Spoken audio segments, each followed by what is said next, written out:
Good evening, everyone, and welcome to the Chromatic Chimera, where the story is made up and the XP doesn't matter. It never does. I am he known as Puddins, and welcome to the next episode and the return of Bloody Portrait. Joining me tonight, after a long while, is this wonderful cast. I have Kate as Rosella, Anna as Giovanna, Chris aka Bright Dystopia as Ludovico, Noir as Davos, Mike as Enzo, and Liz as Letta. And we'll just do, it's been a while, so let's go through what happened recently. And actually, Anna, you did a great job summing it up in chat earlier. This recap is compliments of Anna, everyone. Rosella and Giovanna got turned into vampires. Davos had a conversation with somebody who might just be Artemis. We don't believe Letta had to be taken care of. I believe we cleared up that the vampire who visited everyone, the house, healed everyone up. I think we cleared that one up. Ludovico said some cryptic things that we're not sure what he meant by, and Enzo went to talk to his pirate buddies about Witchstone. That's a pretty accurate recap, I'd say. So, we're gonna jump ahead a bit. A few days have passed now, as the group was kind of recovering from the excitement of their manor being invaded by vampires and fell knights and all sorts of dastardly and terrible creatures. And they have now gotten into their formal best. What's it look like as you're all getting ready to head to Lord Pipistrello's masquerade?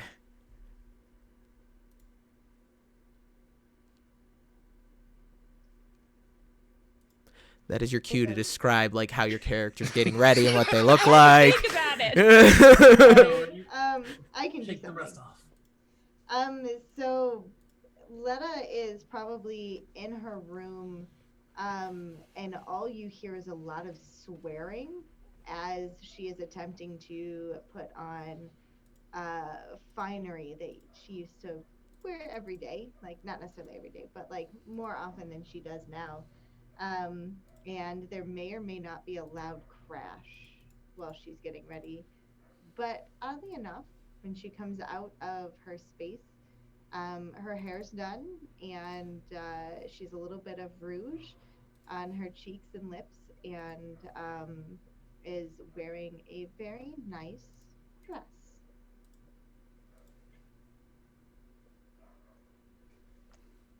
Rosella gets started very early and basically takes almost 24 hours to like prep, and lots of very perfumey smells, lots of oils, lots of like just getting as frou-frou as possible. She does not emerge until like the last possible second. Giovanna, in a departure from the usual blue, has come up with a gown that is red. Looks almost exactly identical for all other purposes, because really she can't be bothered on unnecessary details. And yeah, has done her best to kind of try and cover up to an extent the 2 puncture marks left by the late night visitor on the side of her neck. But, you know, makeup is made from lead during this time period, and that kind of burns. So she gives up after a little while, and she's just like, whatever. Let people think what they want.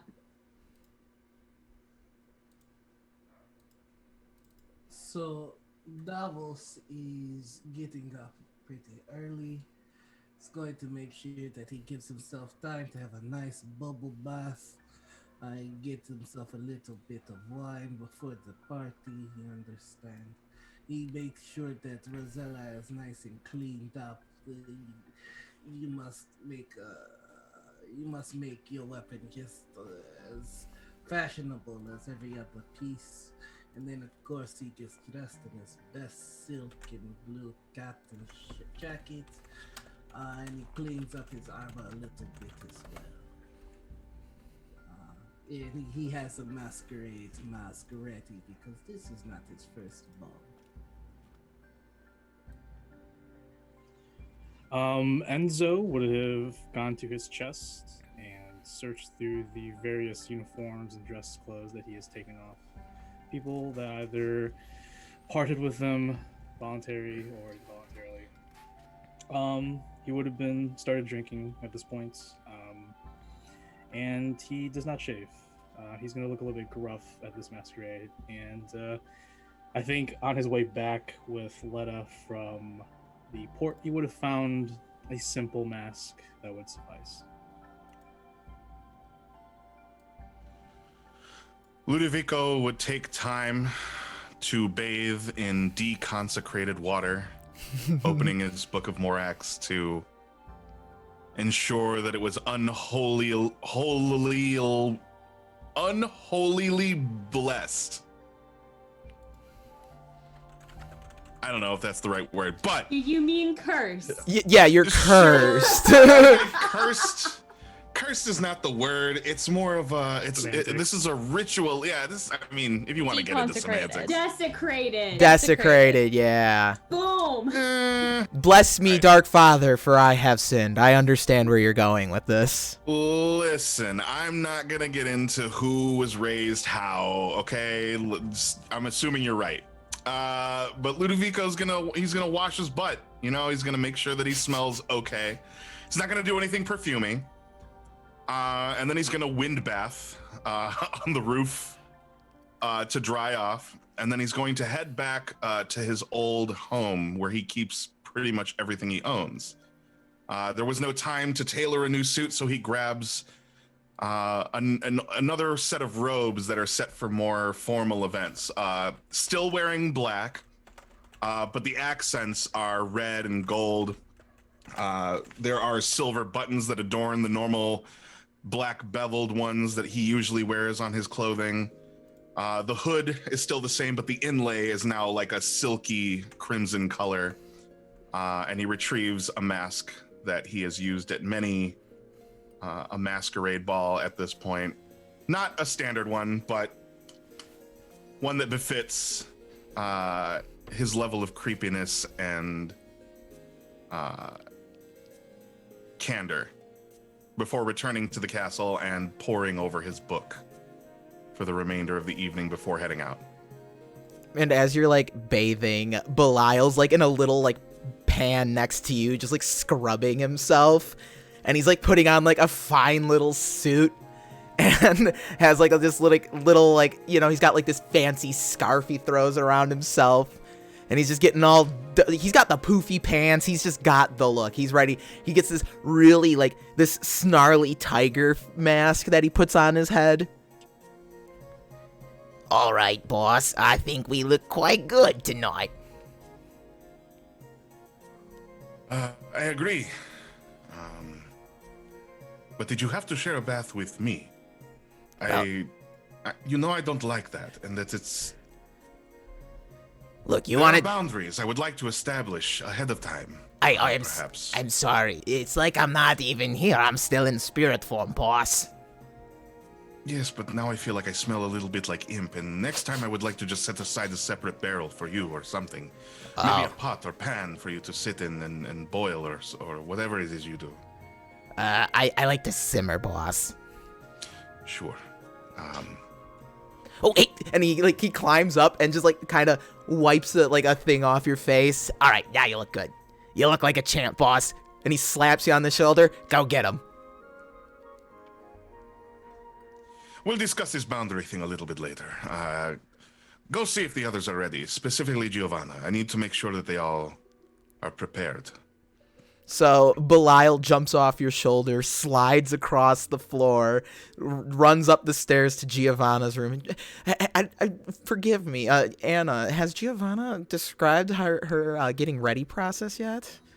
Yeah, I think at this point she's, got her clothes on. She has, two dresses. This is her slightly nicer one.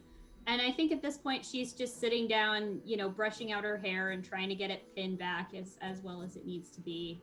And as you're doing that, that's when Belial will slink through the closed door because he's in spirit form. So he just ghosts through the door, and he's just like, "Oh hey, the boss wanted to see if you was ready to get going to the masquerade."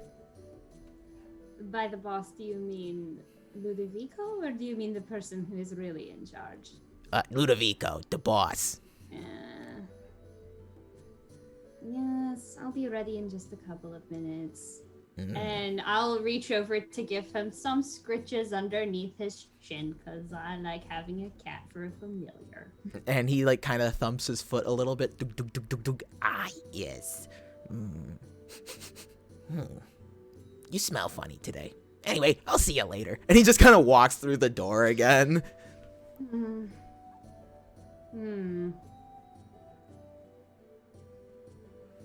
That's concerning.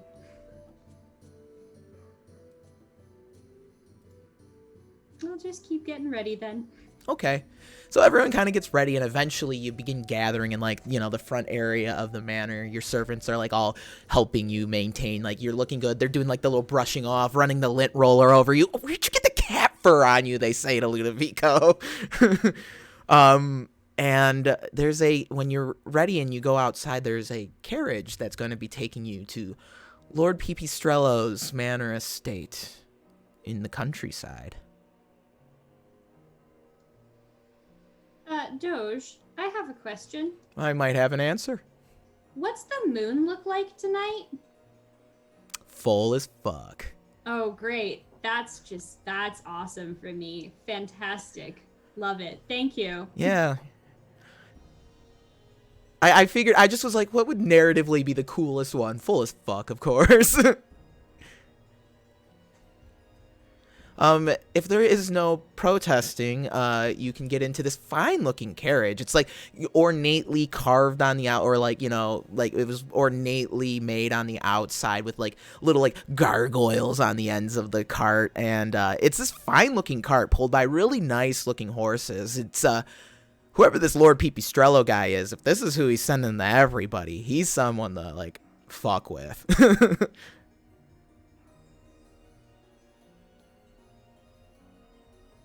Yeah, I'm going directly into the carriage.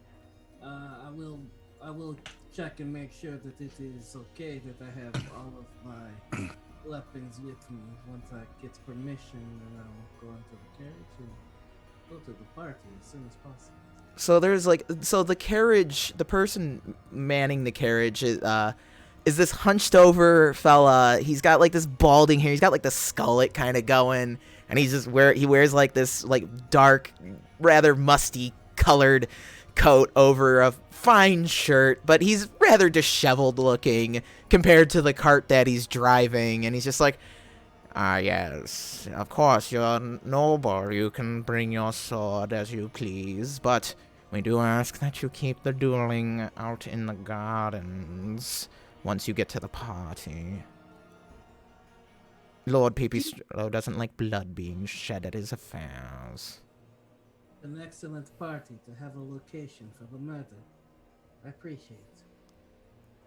Giovanna turns to Rosella at this point. So I suppose it is probably a bit untoward if I ask to bring a scythe? Why would you bring a farming implement to this party? Are you some kind of performer? Well, no one has ever truly called it that before, but that's alright. I'll take a hint. I'll leave it behind. The Masters had many all kinds of performers, bards and troubadours, serve as parties. You in luck? Well, Is this your first one of Lord Pipistrello's affairs? see? Oh, you are in for a fun time tonight, darling. And he has these, like, long, bony fingers.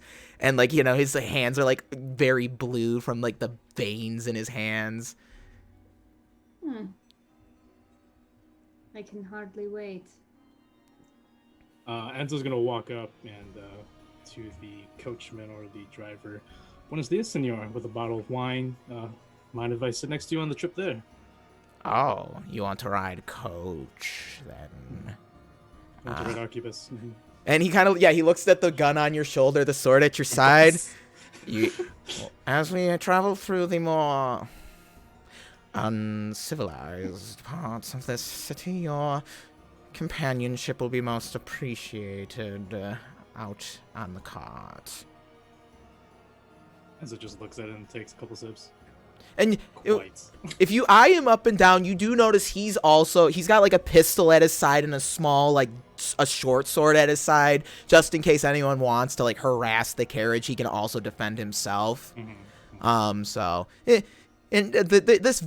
definitely is dressed like a valet, so he definitely is kind of like a butler almost for Lord Pipistrello. Like, not just like your typical servant, but like like a more like the Alfred Pennyworth type. That's actually how the Zweihander book describes it. And Enzo's gonna look to him. How long have you served the Lord Pipi?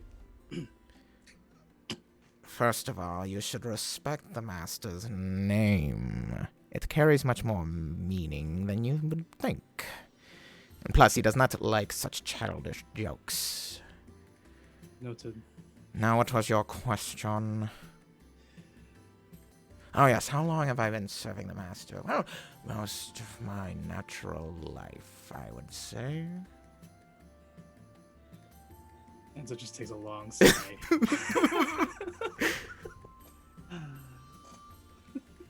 Continues to drink. Now, will there be more questions, or can we begin making our way into the country? It will take most of the day, and we will arrive in the evening, and we will stop for lunch. Unless you request that we expedite your journey. Ludovico will walk up to the carriage and stop about 5 feet from the door and just stare at the door and then glance at him. And then back at the door. Can I help you?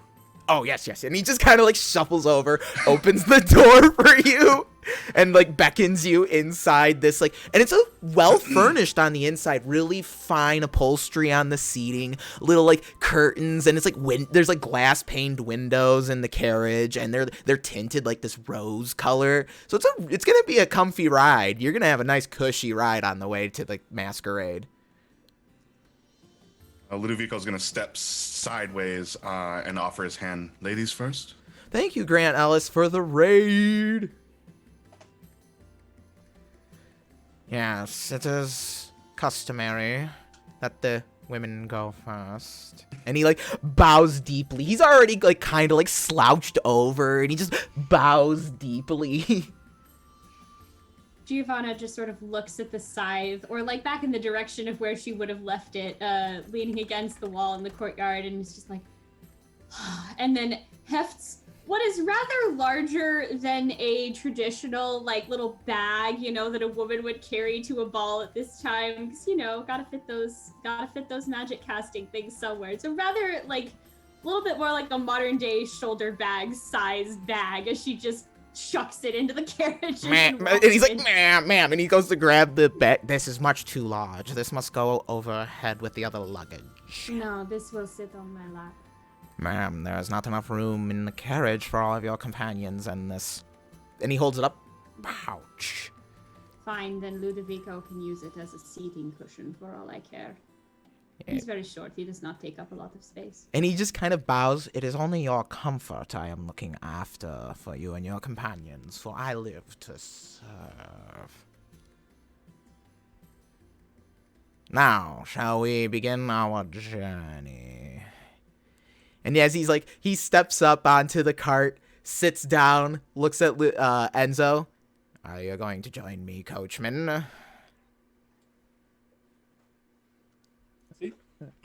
And so you jump up with him, and he just kind of gives like a light, like whoosh, he just whips the reins lightly, and the horses begin pulling away from your manor estate, and they begin kind of taking the winding hill path down through the manors of Florence, and you begin taking this carriage day, during this early evening. It's a day moon type deal, like the moon's out during the day and it's full as fuck. So because it's like it's gonna take a bit to get to the countryside, so.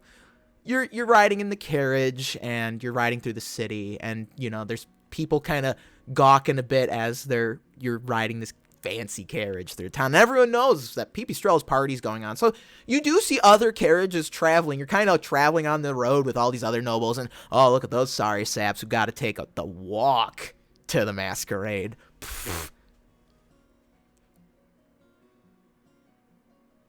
If there's any like role playing you want to have while riding the carriage, now's the time. If we want, we could just expedite the service straight to the masquerade. Ludovico's got a question. Sure. Davos, Yes. previously you said you wished to be taught how to use magic, no? I believe I may have found a teacher. Oh, who is this? I don't know. It is strange. I imagine that I feel about my teacher the way that you feel about yours. It is not a person as much as it is a feeling, a force. Something that I can relate to. If it speaks to you, then listen well, I suppose. Yes, I was even inclined to do some reading about her. I think I have found my teacher. And I think that the next time I run into a vampire, I'll have the means to cut off its fucking head.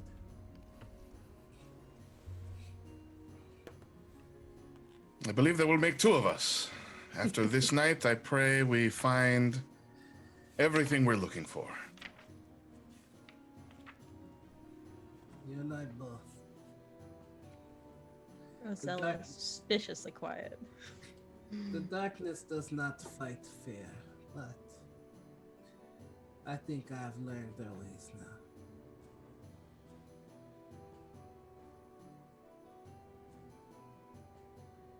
At some point when we stop, probably, and take our, break for lunch, thing like that, Giovanna will pull Rosella aside from the rest of the group.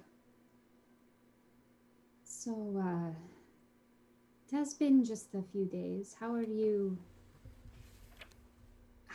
handling it? How are you feeling? And I'm assuming that, we're probably just... Giovanna's totally wearing the veil that she had made beforehand to just try and block out as much of the sun as possible. Rosella would have done the same. The excuse was she didn't want the sun tanning her pale skin. But, yes. The reality is it burns. It does. I'm acclimating rather well. Surprisingly so.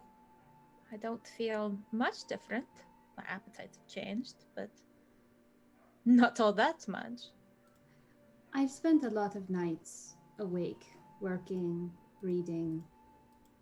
That change is no hardship to me, but I am somewhat worried. About? If I try to eat normal food, it doesn't really taste like anything. I haven't tried any of the apples that are growing in our courtyard. Do you know what I mean? I hope it isn't the same result. But I'm worried it might be. No, that makes sense. It's rather frustrating. My favorite foods, I can barely stomach anymore. I can't stomach them, honestly. It tastes like ash in my mouth, but yes, let's hope our miniature orchard does not react the same way. See. How are you acclimating? Are you doing okay? I worry that in my quest to understand what is going on with the stars, I may have lost sight of the ground beneath my feet. This is what I wanted. I just didn't expect it was going to feel so strange. You know what I mean? Yes, I do. Quite often, the result of our efforts is not what we expect it to be, and rarely comes out in the way we wish for it to. I do still wish that Lenore were here a lot. She would know what to do. Even if she wouldn't, she was always very reassuring. She always pretended like she knew. And she had a way of making us, even though we knew she couldn't know how to figure out how to solve a problem, even if we knew, she always made me believe that she did. That she could find a way. Mm-hmm.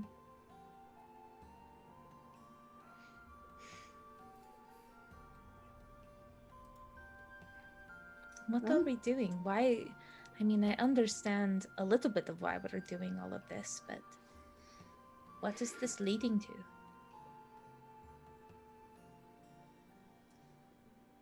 Can I try and use some of my, I don't know, astrological know-how to see if I can gain some insight into what might be coming next? You could beseech a certain elder being. I would like to do that. I would like to. Interesting that the moon presence is also, well, the moon's out during the early evening while it's still light out during that late afternoon time. Yeah, I know. So you could probably get in contact at the moment. I'll make it an incantation roll. Make it Okay. easy, okay? All right. So easy is plus 20, I believe. Easy, yeah, I believe easy is the... Yes, it is. Yeah. Incantation.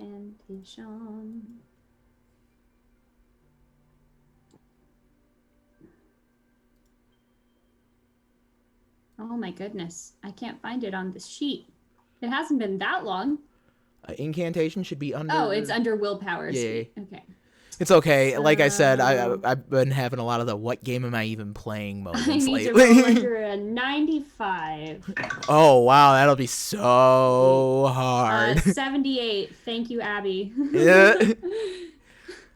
So what is it like? How do you ask the moon presence for this little divination you're trying to achieve? So I will go. I'll take Rosella. You know, we're probably just like out walking a little bit away from where the Okay. others are. Mm-hmm.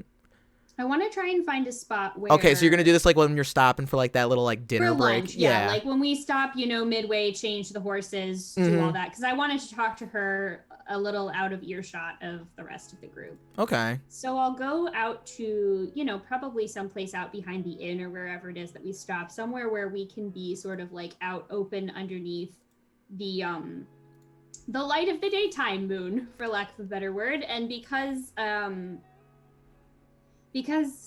her cards are what she is familiar with, she is gonna just spread them out in front of her and, you know, set her intent to beseech whatever this creature is from the moon that's been talking to her, to help her interpret what it means.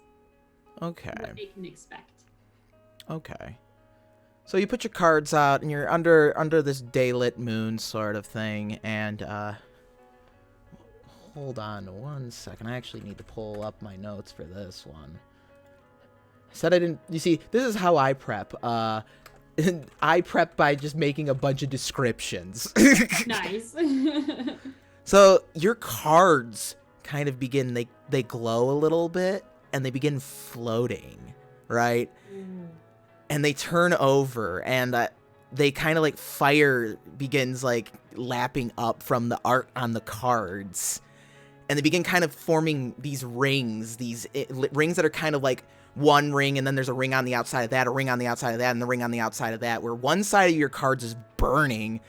On the back side, where, you know, when you're looking at your deck, when it's face down, these eyes begin like opening in the center of your cards. These like discolored just eyes kind of looking everywhere. And there's this small little, almost very uncanny valley silhouette of like a little almost person in there, but it's like instead of like having like a normal face, they just kind of have a purple slit for an eye.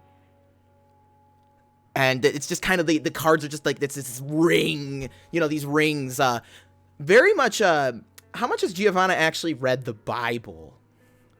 Pretty extensively. This is very much how the thrones in the Bible, like in the early Bible, are described. Like, we're talking biblical angels, like, be not afraid because I look fucking terrifying. Not some, be not afraid because I bring peace. No, be not afraid because holy fuck, what is this thing? Right.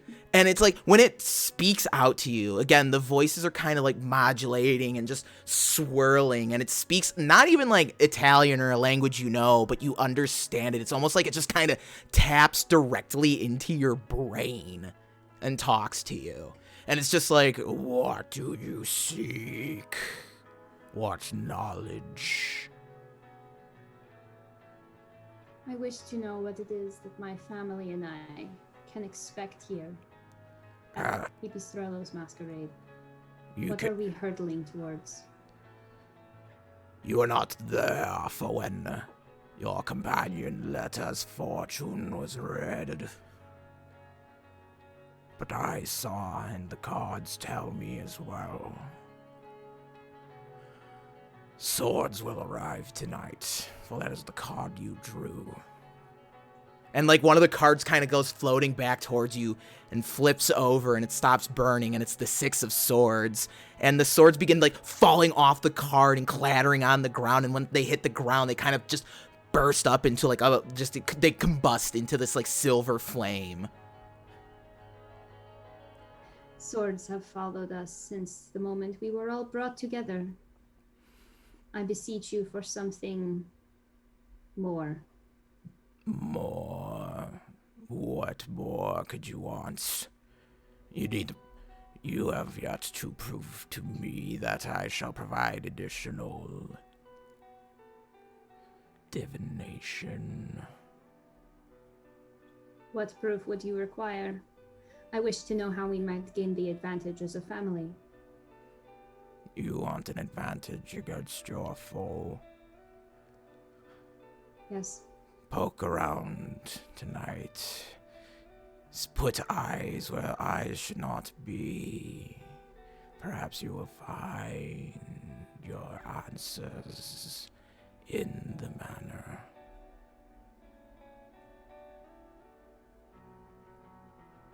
It will become more clear when the time comes.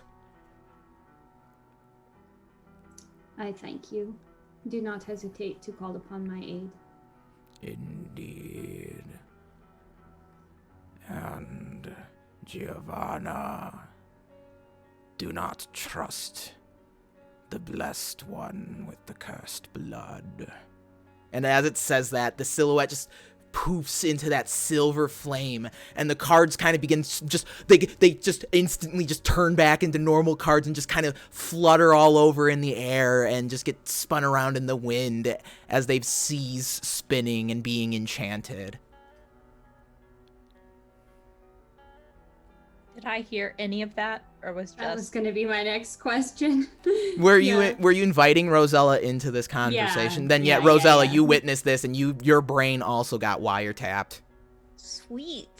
Yeah, I'm gonna need a. Let's see. For doing that, that's gonna be 4 chaos points for the both of yous. Yeah, all right. I mean, you had an eldritch being tapped directly into your brain, and you witnessed a biblical eldritch thing. That messes with the mind. I mean, yeah, fair, fine. Was it the one with all the concentric circles with the eyes? Yeah. On the wheels? Yeah. Sweet. The thrones. Just to clarify, was this for corruption or for chaos ranks? Corruption. That's what I meant. Okay, Sorry. cool. Okay. Words. They all sound so similar They sometimes. do. Yes, that would basically just double how chaotic I became. Oh, if yeah, we no, went for chaos, fuck. and I was like, wait a second. Fuck. No, not that. That seems excessive, even for Giovanna. Well, it seems that the best way to be prepared for what we are going into is to ready ourselves for a battle.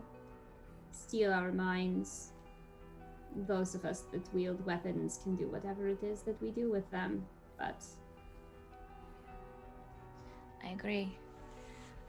You need to get you a better weapon than just a scythe. It's a little unwieldy. yes, it doesn't exactly travel well, does it? I have a No. few other tricks up my sleeve, though. Don't you Alright. worry. Fair enough. Just let me know if you need anything. I currently have about 8 stilettos. Hmm. The very same, sister. Fair enough. I'm gonna go find Letta. She seemed awfully quiet in the carriage. I'll think this over. We should talk more later. We will. Alright. I'll go find Letta, because I am concerned. And where is Letta at this time? Again, everyone's kind of resting for the travel, kind of stretching the legs.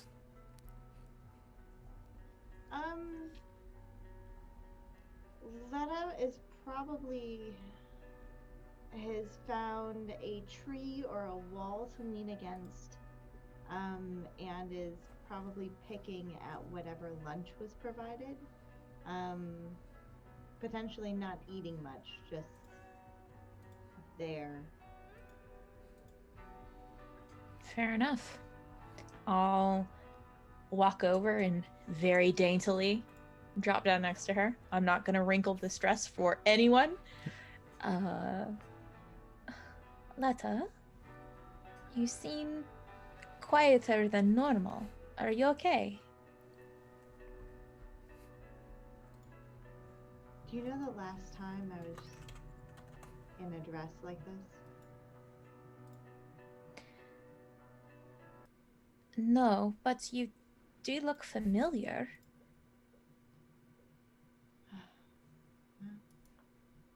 That's not unsurprising. Goodness, it's probably been 5 or 6 years since I've worn anything but trousers and a loose shirt. I never thought that this staff would ever come in handy again, and the staff that she's brought with her is just a regular staff, but it is intricately carved in such a way that it has gold filigree into it. So if you look too close, it's probably gives away more than it should, but it is intricately carved and very pretty. But knock on wood, hopefully just as deadly as a regular staff. I never thought these things would ever come in handy for me again. It's a different world from what I'm used to. World It that I is. left many years ago. Well, honestly, you should be glad that you did. You have less restrictions. You can move around more freely. Yeah, well. Go back to a world where people called me crazy, told me I had no power. I know, I understand being told that you have no power. This is exactly what I'm trying to achieve. I want to take it back from the person who took it from me. It's a very noble cause. You are closer to that goal than I'm sure I am. It is a very selfish cause, but I don't see why you couldn't be also very close to achieving your goal. I mean, all you would have to do is talk to any one of the family, and we would be happy to assist.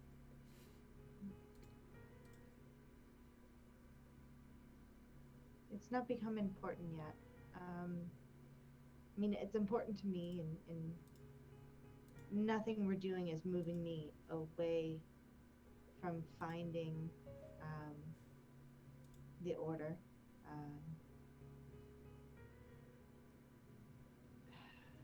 It's hard to quantify. At this point, it makes sense to be helping you and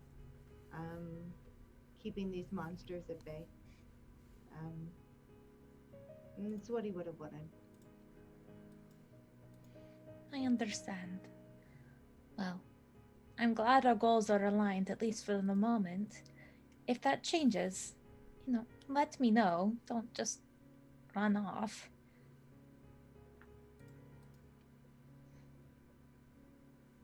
You have to get used to working with people again after being alone for so long. Last time I trusted people, this happened. So. Luckily for you, the family is not just people.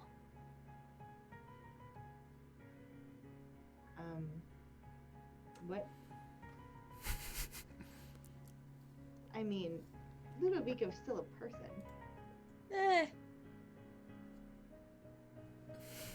Up for debate.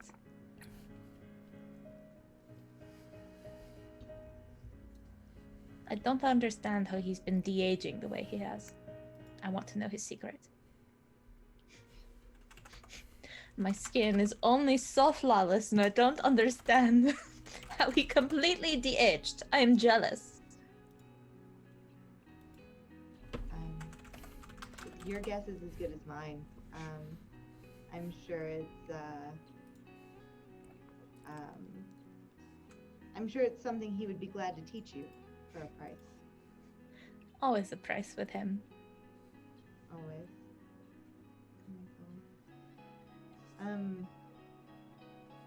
But yeah, you said I looked familiar. You'd probably recognize the name of my late husband.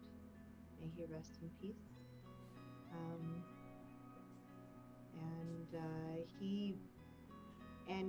I now still own a small estate to the north of here.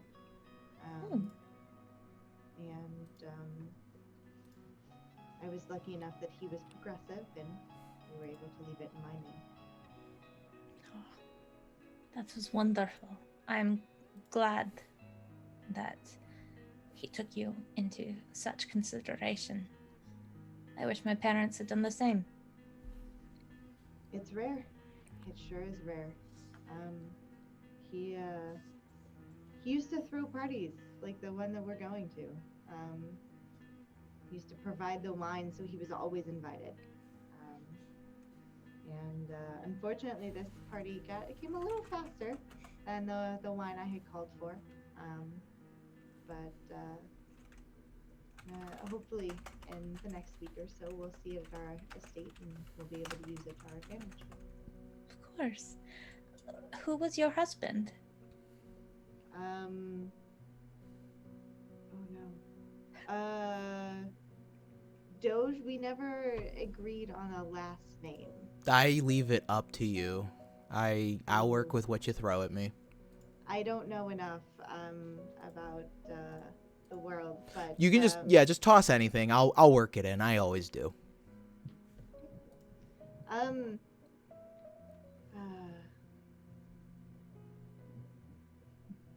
Pick a pasta. Any pasta. Peter Cavatelli. Lasagna. No, it would probably be a good German name. You could do something like going out Overwatch. You could do something like Reinhardt. One I like is something with Jaeger in the word for that good old hunter translation. Reinhardt is good. So,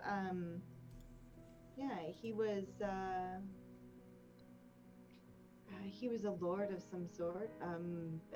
Peter Reinhardt. Oh. I go by my maiden name, my unmarried name. Oh, I see. Yes, I do know who your husband was. I did attend one or two of his parties with Lenore back in the day. He was a good man. They were good friends. Lenore spent many days, many moons, many nights, many vacations at the estate with us and drank many bottles of wine. He would have gotten along with the group. He was very open-minded. Well, I'm sure he's resting well and is watching over you. And I'm glad he looked out for you as well as he did. No, he's not resting as well as I would have hoped. In what There, way? Do you remember the rumors around his death? Or did they not reach this far south? I'll be honest with you, I was a little busy socially ladder climbing, so once he passed, I didn't pay much attention. I'm sorry. No. I think he wanted it that way. He was very good at flying under the radar. And being good.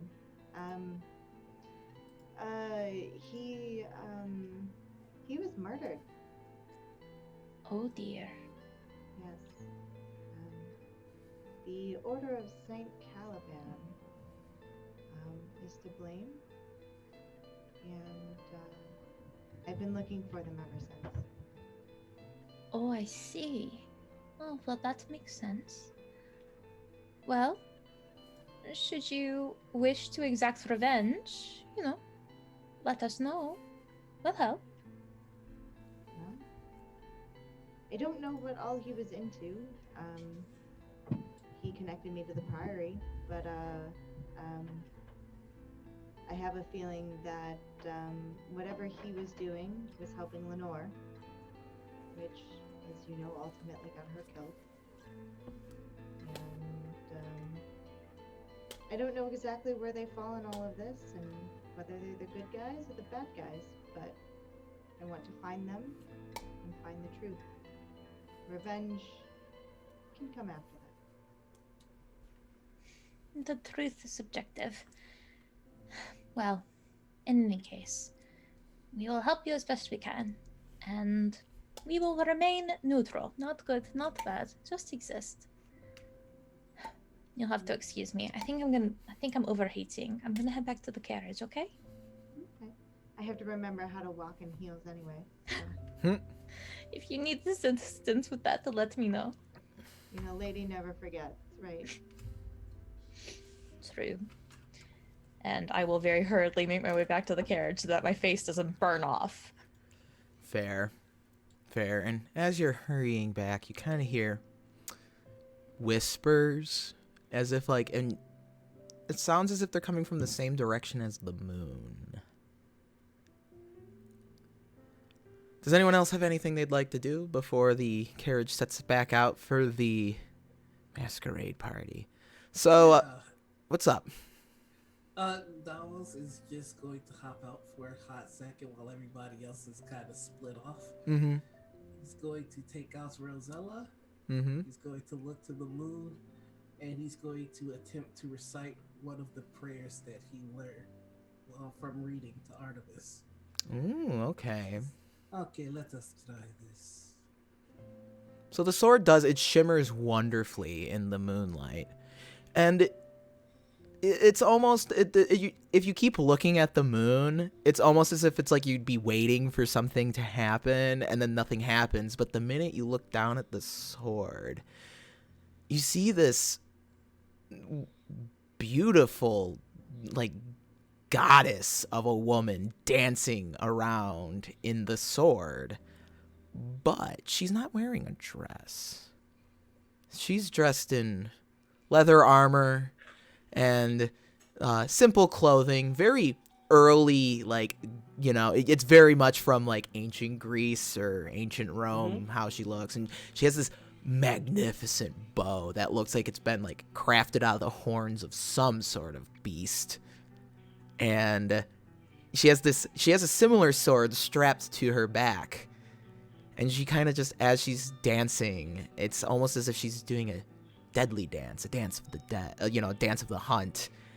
And it's almost, you see this bright green eye kind of just look at you as she's stops for a moment and kind of acknowledges you, looking at the sword, looking at her. I see now why they pray. I hope that I don't disappoint, lady. And she just kind of gives a quiet bow and then kind of puts like a finger up to her mouth and kind of like tilts her head towards this silhouette of a creature she's hunting. You really can't make out very well what it is she's going after, but it very much has like a humanoid, humanesque, cloaked look to it. Happy hunting, my lady. Can I sheathe the sword? Hopefully I am successful in my own hunts as well. And then I will go back to the carriage. Nice. So the valet helps everyone back into the carriage. Has Enzo join him on the sitting on the outside, and you kind of begin making your way from kind of like outskirts of Florence. You begin making your way more into the countryside. And as you make your way in the countryside, the hustle and bustle, like that ambient noise, that ambient like drone of the city fades into the distance. You hear birds. It's getting dark out. It's nighttime at this point. The sun sets behind the horizon, and the moon glows gloriously in the cloudy night sky. And you're making your way down this dirt road through the countryside. You can hear wolves howling in the distance. That's how far you're starting to get away from the city. And that's when the valet looks towards Enzo. I must say, I am sorry to hear about the late Lady De Toro. How fortuitous you came into her inheritance. Enzo gives him a side glance. Inheritance, not yet, but soon.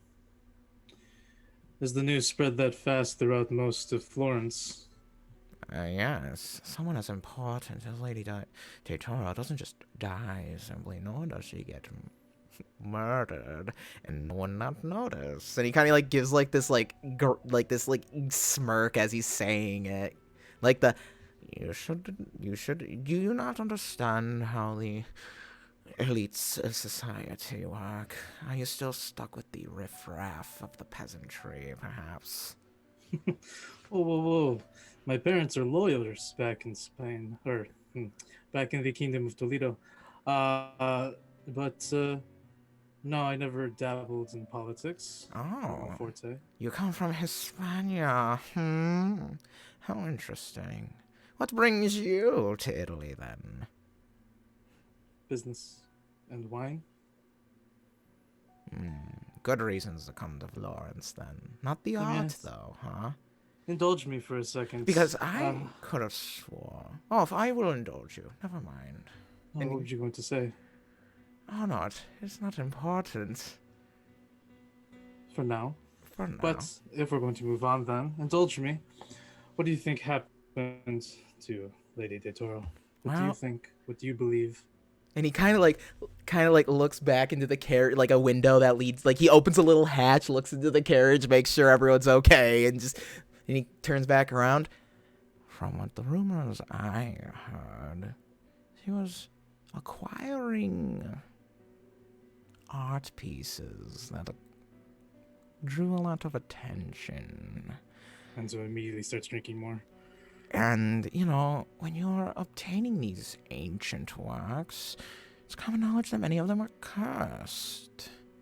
Why, I'm not going to just sail to Egypt and jump into one of the old tombs of the pharaohs now. That would leave me cursed. That's how this works, right? Yes, what lunatic would do such a thing for life? Speaking of art, I heard you arrived in Florence trying to collect and acquire art yourself, actually. Or are my suspicions and the rumors, are they wrong? Close. It's a side job. I do it from here and there, but it's not my primary career. Well, then. Hopefully, then, your career treats you well. You would make a fine valet if you find yourself in need of a new profession, for you may find that dealing in the paintings that you deal with is dangerous. All right, Coach, and I think I would like to remain in silence until we get there. Perhaps that is the wise decision to make. And the whole time, he just has this like little grin on his face as he's just driving these horses through the countryside. And after a few hours of traveling, during these hours, does anyone have anything else they'd like to do? I do like to make sure everyone has the moments they want to have. In the distance, you begin to see it. It's less of a manor and almost more of a fortress, what you see. It's this almost like a castle, this magnificently just big place. It's big, it's made out of stone. It's got this fancy wall around it, all these lush gardens, and you begin like riding through this orchard. This almost like this hunting ground forest on your way into the castle, the wind rustling the trees. And as you approach the walls, there's these just like gargoyles that kind of just almost seem to stare at you. And you reach this gate, and there's these guards. They were black and red as for the colors. They got the poofy pants, they got the feathery hats, and they're just like, and they begin opening the gate when they see the valet with your cart in there. And there's a line of carriages arriving at this place. Like, everyone's kind of arriving at the same time. It's the prime time to be arriving at this masquerade. And as you begin making your way through, like, you know, the roundabout garden up to be dropped off at the front steps, the cart stops at the front gate. And as the valet jumps off and begins letting you out, he's just kind of bows a little bit. And he's like, now, brave faces, everyone.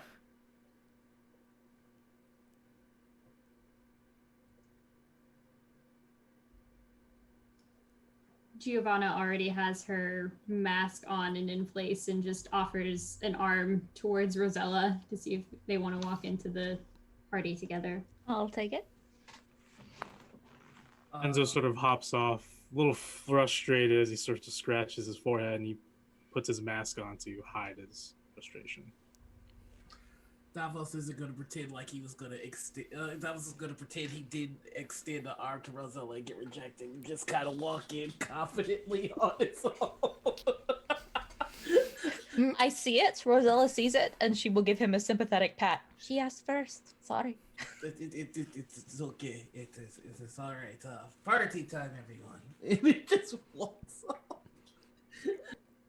And as you're walking up the steps to get into the manor, like, these large wooden doors are just open, and you just see like these the glowing fire of just candles and all kinds of lights inside this fine manor fortress.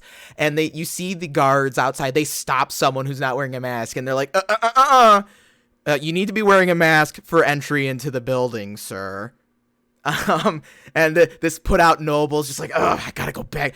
Valet, bring the carriage back around. What kind of stupid person would come out to a place that requires a mask And not to put on a mask? Doesn't make any sense why someone would do that.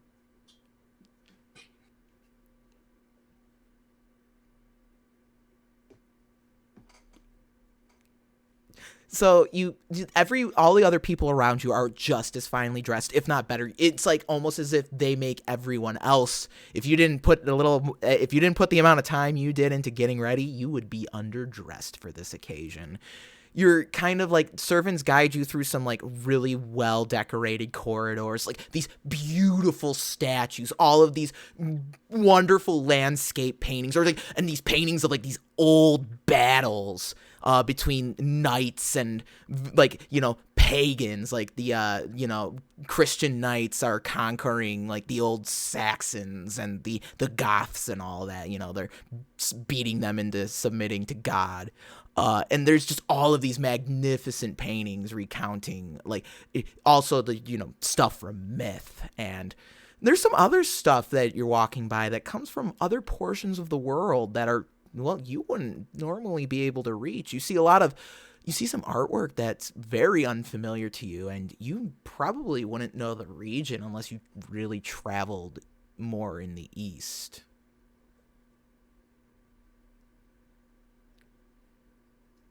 I mean, I traveled to the east, but I wasn't in a position to appreciate the art. It really depends on how far east we are traveling. Are we speaking of the Ottomans, who have a lot to do with the Veneto and our dear Enzo, or are we speaking farther afield? There's a few Ottoman pieces in there, but there's also some that are beyond Anatolia. So whoever this Lord Pipistrello guy is, he's got a collection. Well, we've made our way to a party, so I think it's only natural that the first order of business is for me to find the most beautiful woman at the party. Okay, so you get beckoned, like these doors open and you're ushered into this great hall. There's tables set up around like an open floor. There's musicians on a stage off to the side. They're playing some like, background fancy music. There's servants with, decanters of all kinds of fine wine.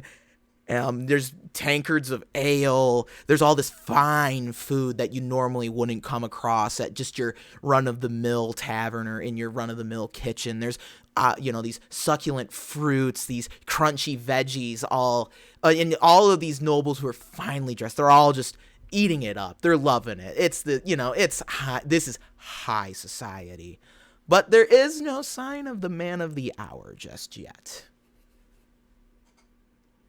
Davos, you begin looking around. All the women, at first, none of them really catch your eye. Either it's one thing or the other. But you do spot a really, really, this just muscle mommy. She looks like she could take a person or two herself. She has this dark hair that's done up and this really just super long braid that goes down her back. And she wears a dark green dress, and she's accompanied by a rather scruffy looking noble he's very underdressed for the occasion. He wears this just tattered brown long coat. It's a surprise someone let him into this frickin' place. He's like very just hair's kind of a nest from the birds, unshaved like Enzo. He seems very unimpressed by the party. The guy with this rather lovely looking lady. I'm going to walk up to the beautiful couple. Okay, so you kind of have to mosey your way through some people. You have to go up some stairs to be on this balcony section that oversees the rest of the party, because they're kind of leaning on the balcony, and she's got a drink in her hand, but the man, he does not. And as you get closer, they don't wear any insignias that really give away who they are, but they're just kind of looking around, people watching almost, and kind of just talking lowly amongst themselves. I do hate to intrude, but you both are so beautiful. Well, I had to come and make an introduction. Hopefully, I have not made a fool of myself. And the man looks towards the woman. Yeah, he ain't here for me, Sylvia. I think he's here for you. And this woman, she just kind of looks over. Oh no, you haven't made a fool of yourself yet. What can my companion and I do for you? Well, I don't know if you can tell, but I am terribly lost here. I don't know anyone, and so I figured I would find someone that was beautiful and make their company feel more, I don't know, at ease at this party. She kind of shrugs like, yeah, I guess, we don't really know many of the people. We're not from around here, so, maybe strangers should stick with strangers. And the guy in the scruffy coat's just like, I thought we said we weren't gonna mingle. I just want to go and hang out with the cats. So, if I might ask, where are the both of you from? Oh, well, I am from Castile, from the Kingdom of Castile. And Victor here, he comes from France, or was it Belgium, hon? It's it's originally France, but I've been all over the place. I see. So Victor was your name, correct? Yeah. And you? And he looks over to the lady. What was your name? Sylvia. Sylvia. I am Davos. It's a pleasure. I think I've heard your name a few times since we arrived here. We were drinking at this tavern the other night, and they said this wonderful swordsman came in and destroyed this old crusader. You made quite a name for yourself. Destroyed is a brutish word, but he did find his end at the edge of Rosella. Rosella. Oh, who is she? And Sylvia's like, who's she? And Victor's just like, eh. Rosella is one of the most beautiful items in this party. And he pulls out the blade. No, that's fine, actually, because, you see a few other nobles, they're all kind of like, hey, check out this sword I got recently, because, that's what nobles do. Nobles wear swords. That's how they make themselves known compared to non-nobles, because swords are prohibitively expensive items. So when you pull the blade out, Victor's unimpressed ass, you just immediately, he's watches the sword intently when you pull it out. And you notice Sylvia's eyes kind of look at the sword for a moment, too, and she's looking back at you. That is a beautiful blade you carry. Where'd you acquire such a piece? I was blessed by a divine woman who saw something in me that I hope to live up to. And Victor kind of gets a little closer to you and is a little more hushed, kind of letting the crowd drown him out for anyone who might try and listen in on your conversation. Which goddess are we talking about?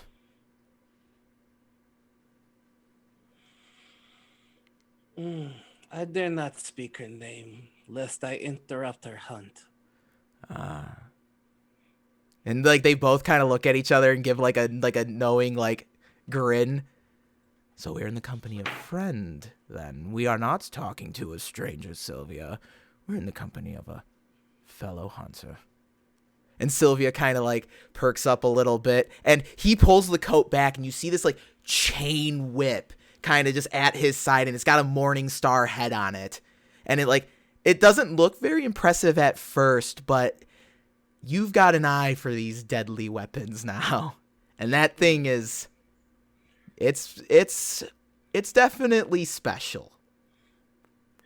I will lead in, and I will tell my new friends, be careful here. Yes. The dark has grown. There are undead Christians who would strike at your soul and vampires that would feed on your blood. So, influenced for the same reason then, huh? I am new to this fight. I am well skilled in killing men, but the darkness does not fight fair.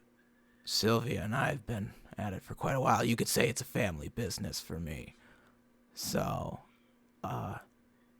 it's perhaps best if we didn't speak about such things. And he looks over his shoulder. In untrustworthy company, perhaps. Perhaps later, I might come to your place, or you might come to mine. Yeah. I would appreciate the company.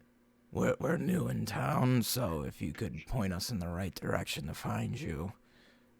I give them the address to my estate. Yeah, you could. Yeah, you kind of just provide the Renaissance equivalent of your street address, right? Yeah. All right. And be careful. The darkness has invaded my home before. I don't know if it will chase us back here again. Sylvia and I might be able to do something about that for you. All right. Well, and Sylvia speaks up really loudly. Well, Davos, it has been such a pleasure to meet you. And you are so wealthy, and your art collection is so great. And she kind of cheers glasses with you. And then Victor, kind of as he's walking by, this is the part where we don't speak again until we leave the party. I understand. And then he just makes his way to some other couple. Yeah, you can find some other fuck off noble couple, like some fuck off son or some fuck off daughter who's like third or fourth in line, right? Who's like not gonna mess up their chances of inheritance by messing around with with people that they're not betrothed to. All right. And to credit to Abby for coining the term "fuck off, noble son." So what is it? So this party, Davos kind of breaks away from the group. What does everyone else want to do during this party, this masquerade? And it's worth noting that the Lord Pipistrello likes to keep the guests waiting. He's a bit of a he's a bit of a drama king. He's a bit theatric.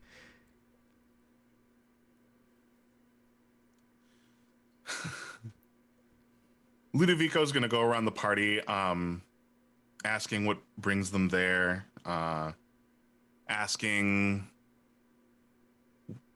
were they to have such funds, what kind of party they would throw. So just random given the people. funds, what would you do besides party? And then try to convince them that if all they do is sign their name in my book, that they can have those things. So you get one person. Look important. So you get one person who's just kind of like this rather oddly dressed looking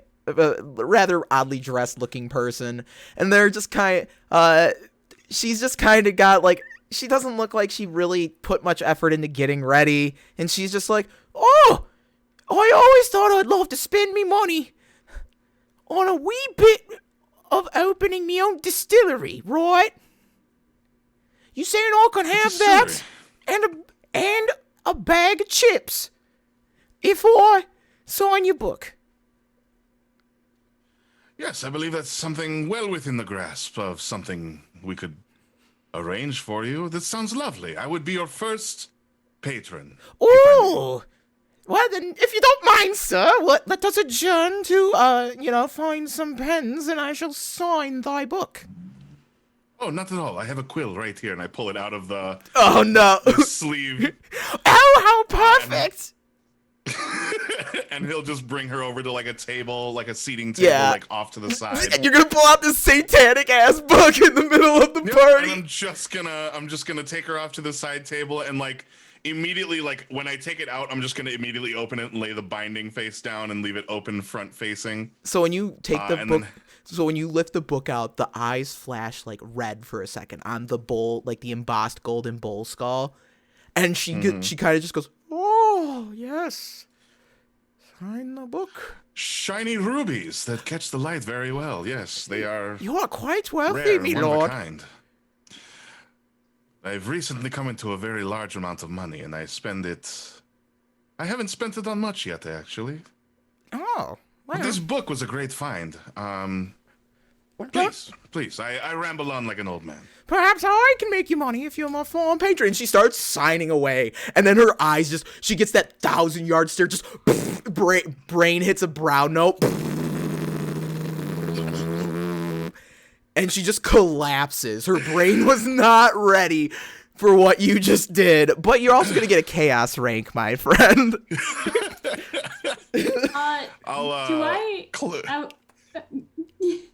Go ahead. I was just gonna close the book really quickly and like slide it in and like help her up.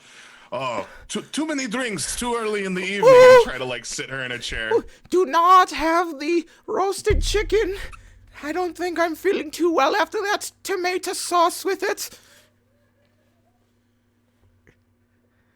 And so don't worry, we'll get you straightened out right away. And I was just fanning her and like looking around the room and to see really who's like paying attention. So that like it takes a bunch of these rich ass, spoiled ass nobles whose problems are solved by everyone else to actually notice. It's like mainly servants at first who kind of like, oh, are you okay? And but then like some of the other nobles are like, oh, are you okay, miss? Like, are you okay, milady?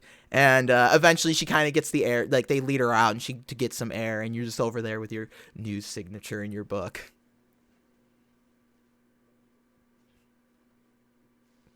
Next. And I'll just head off. I'm just I'm doing this throughout the evening as kind of Yeah. a game. So most Collecting noble, signatures, growing in power. You know, Yeah. doing the old song and dance. most of the wealthy people, the nobles and the bank owners and stuff, most of them know, like, I don't fall for this bullshit at these parties. I've already had this lesson. Anyone you do, like, if you do get them to sign the book, would essentially, like, be like those who are like you, who recently came into their title and are very, like, unaware of how skeezy being a noble actually is, and how much, like, you need to have a network of, like, spies and shit. Right. Mm-hmm. Like, those are you get the ones who are really new to the whole noble thing, or who don't really know what they're doing. To see how many people you can convince, why don't you give me... Yes, why don't we? Why don't you give me... since you're kind of, like, lying about it, give me a guile check. Not great. Not great. 37 out of 40, baby! Fuck! So, Ludovico, how fortuitous that it feels as if Belial's kind of gifted you some of his charm for the evening to help you out with deceiving these people. After all, Belial's is a forger of lies, right? Belial means the lies that lies on the breath of a whisper is what it translates from the old tongues. And you convince 2 more people to sign your book. That's 2 more chaos ranks for you, my friend. Ooh. Oh boy. Oh shit. These are stacking. Yeah. Okay, cool. Once I've gotten the third one, I'll sort of like cool it for a bit, lest I garner some unwanted attention. And I slink off to myself and grab a drink, and as I lift the drink up to my face, I'll call Belial, and then take a sip. Hey, yeah, what's up, boss? Down. And then remind me, I'm here. The person who's here that has the potential connection to Witchstone. Belmont. Their name, Belmonts. Okay, they're the ones that I need to. Do I know, like, by reputation, what they would look like? Anything about them other than their name? No, but the thing with the Belmonts is they tend to travel very, like, low-key. They travel light. They don't stay anywhere long. So you get just very, like, rumor stuff. Actually, give me a rumor check. Let's see what you can find. Let's get some dice rolling. Let's get some dice. Let's get that crunch crew rolling. And don't forget, while you're enjoying the show, folks, we have a charity going on for Crohn'sma Chimera for the Crohn's and Colitis Week. We're raising money because, it's important, these things. And our very own Sam is a Crohn's, does have Crohn's, so it means a lot to them if you do donate. So thank you again to everyone for joining us. What'd you get, my friend? I got a 12 out of 50. Jesus Christ! So, Ludovico, you're kind of, like, asking around. At first, you're not really getting much, but then you kind of start going towards you start asking the right questions. You get pointed to, like, that guy talked to the Belmonts the other day. Why don't you go talk to him? And, so you get that, and you approach this rather just regal-looking older noble person, and they're just kind of sitting there sipping a glass of wine. They got the whole, like, hood thing, and they got this really neat-looking mask that looks like it's like a bird, and then, like, it's like a swan with the neck curled over on the center of her head, and the wings flash out to the sides. And she's just like, "Oh, so you're looking for the Belmonts, huh? Too bad Victor stands out like a sore thumb." And she kind of just looks over. "So poorly dressed for such an occasion, don't you think?" And you see that scruffy-looking guy that I described to Davos before, and he's, like, with this rather finely dressed woman who's way too attractive to be with this guy. Clothing doesn't necessarily make the man. Perhaps they are just living beneath their means. You don't get rich by spending all of it, by the way. No, you don't. But you eventually do make enough to, spend on opulent things, my friend. Well, would you believe that these clothes I'm wearing are several decades old? Yeah, and A few stitches here, a needle there, and you can make it look like this year's fashion. Oh, honey, this dress is centuries old. This dress has been in my family for a long time. Say, you're a rather charming fellow. What's your name? I'm the devil. Oh. Ludovico, nice to meet you. Oh, you're so funny. Oh, how perfect. Well, Ludovico, if you dare, and you do end up putting on that brave face, why don't you come and find me for a dance later? I would rather have this evening go no other way, and I would be honored. You are a charming devil indeed, sir. And she does like the hand on the shoulder thing for you. You know, that classic. Oh my God, she's totally trying to flirt. Like you know what I'm talking about. Yeah, for sure. You would like a friend of mine I know. Davos, his name. I should introduce you later. He sounds. I've heard about him. He's much too aggressive and too young for me. Now you're much more my speed, sir, and you are, as I said, you are quite the charming devil, Lady Isota. And she extends the hand for you to, like, you know, do the gentlemanly thing. Lady Isota. Lady what now? Isota. Isotta. Isota. I don't speak Italian very Isota? good. Or spa- Yeah. For running in a game set in Italy, I do terrible Italian accent. Isota? Is Sprite. Is Fanta. Got it. Sorry, Anna. Well, are you going to go harass the good businessman Belmont? Yes, but keep your dancing feet rested well for me, please. Oh, I don't plan on moving. Servant, another glass of wine, please. And, you know, as you're walking away, the servant comes and pours a glass of wine. Before you go talk to your man Belmont, does anyone else have anything they want to do at this rather lovely affair? Quick question. Sure. What are we just sort of corralled into like a ballroom? You're in like this grand hall, so it's like this large ballroom, yeah, but there's like also like a balcony section that goes around the whole ballroom, and there's these large statues that kind of hold the balconies up, like Atlas, with the balcony, like, you know, these super muscular naked dudes holding up, like, made of like bronze or gold, like, or coated in gold, holding up the stairs. It's a really great, there's this large window, and then the circle is the moon being framed almost perfectly by this window. And this whole room is also just got paintings all over the walls done by one of the Italian painters. He's totally got the Sistine Chapel thing going, but his is a little different.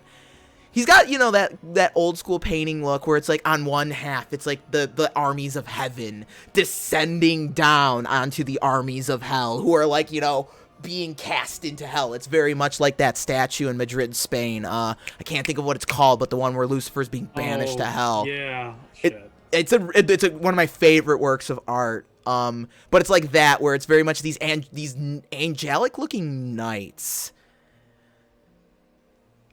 Enzo, my friend. Yeah, I can't remember either.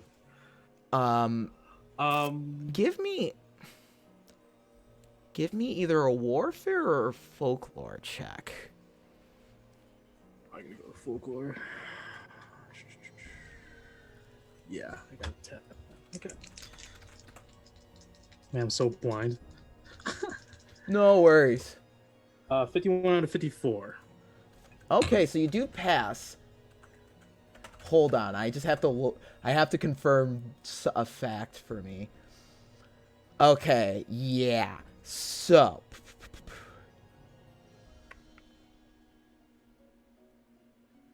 sorry, I'm just confirming a fact for me. Yes. Okay. All right. So you notice that there are 6 angelic crusader knight-looking figures, and they are plunging 6 rather demonic figures into hell. And you recognize one of them has the helmet flipped open. The other ones just have, like, you know, the closed helmet, but their helmets have like the wings on them, like the Valkyrie wings almost. But the one with the helmet open, you recognize the visage of Charlemagne the Great.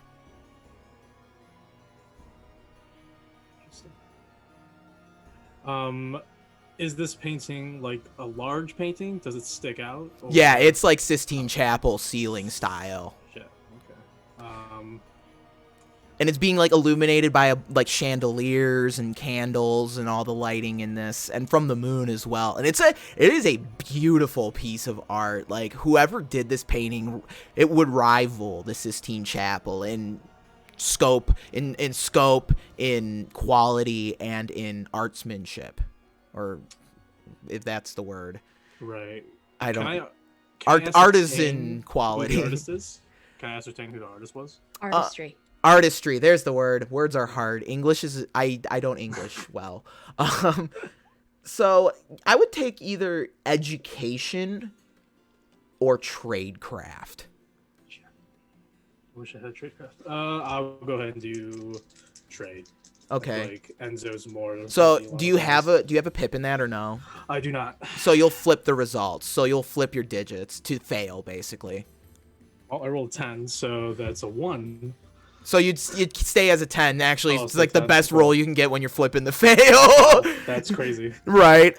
So you recognize you realize you're like, wait, kind of like you begin walking up the balcony. You're bumping into people because you're like studying this painting. Yeah, I don't care about these people. Yeah, and you recognize the work. You could swear it's the same person who painted that portrait of Charlemagne that you obtained for Lenore. You got to know that painting because you were obtaining, not stealing, just obtaining the painting, right?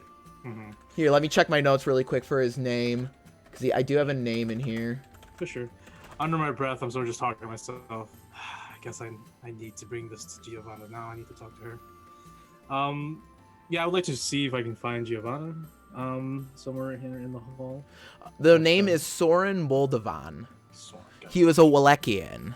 So he comes from he comes from the Transylvania area. Yep. Cool. Awesome. Enzo is going to put down his wine goblets or glass, or the whole wine. He probably took one with him. He was never really meant, or he never really enjoyed these kinds of parties. He's going to go search for Giovanna, and if Letta is on the way or nearby. So after you put your wine glass down, and you know, I like to. Are you still kind of like observing the painting as you're walking away? Yeah, I'm sort of just enthralled at the same time, lost in thought. So. Okay, yeah, then give me an awareness check with a hard, at a hard rate or hard difficulty rating. There we go. I do have a pip in it, so that would be just a 10. Yeah, minus 10 then.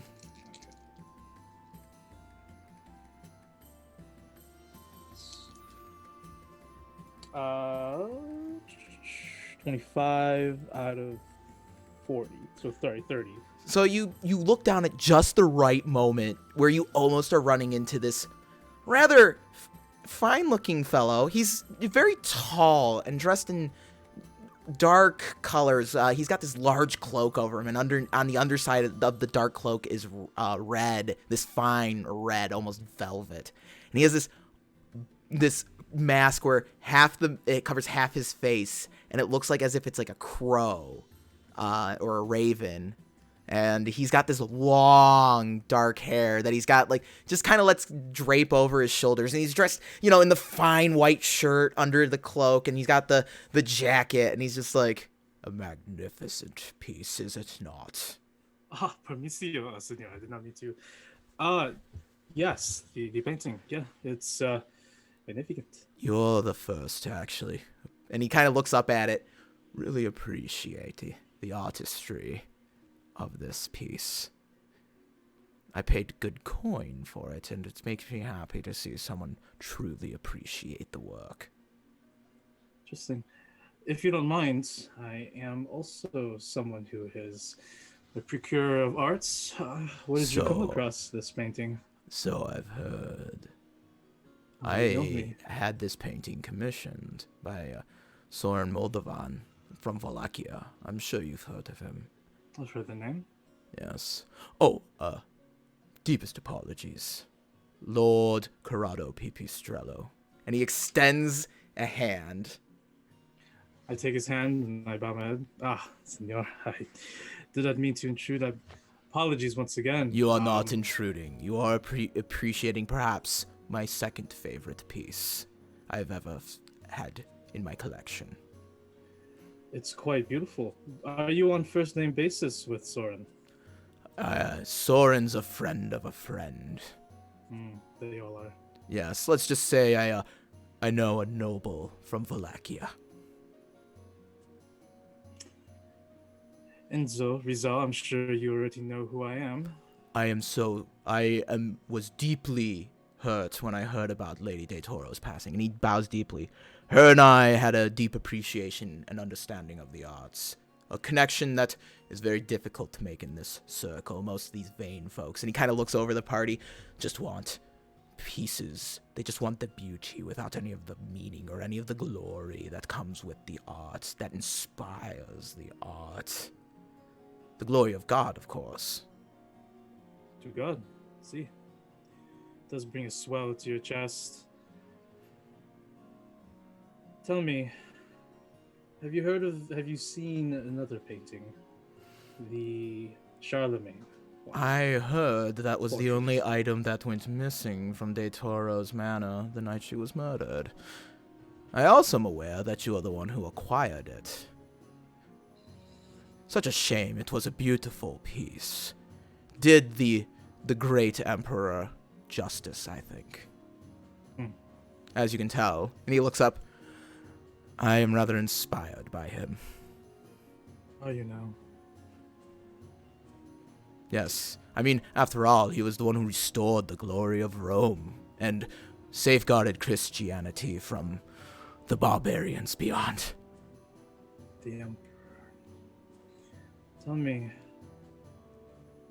do you know this Emperor? As I sort of give him another side glance, as I'm still looking at the painting as well. I guess we're sort of both observing the painting as we talk. The Emperor? I know of no such thing of an emperor. I just know this emperor, Charlemagne. Unless you're referring to the Holy Roman Emperor. I do know him. Can I make a check to see if he's lying? Go for it. That's going to be a scrutinized check, and I'm going to say it's going to be hard again, because he's definitely... Pipistrello's got the poker face down. Oh, yeah. And I definitely... Enzo doesn't really talk to nobles and aristocrats very often, so... Yeah. All right. So how much... What's the difficulty? Minus 20%. Yay, 21. Let's go.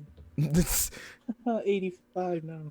Yeah, poker face. You can't get a read on Pipistrello. He's got a very stoic demeanor about him. He's probably the most difficult person to read in the room.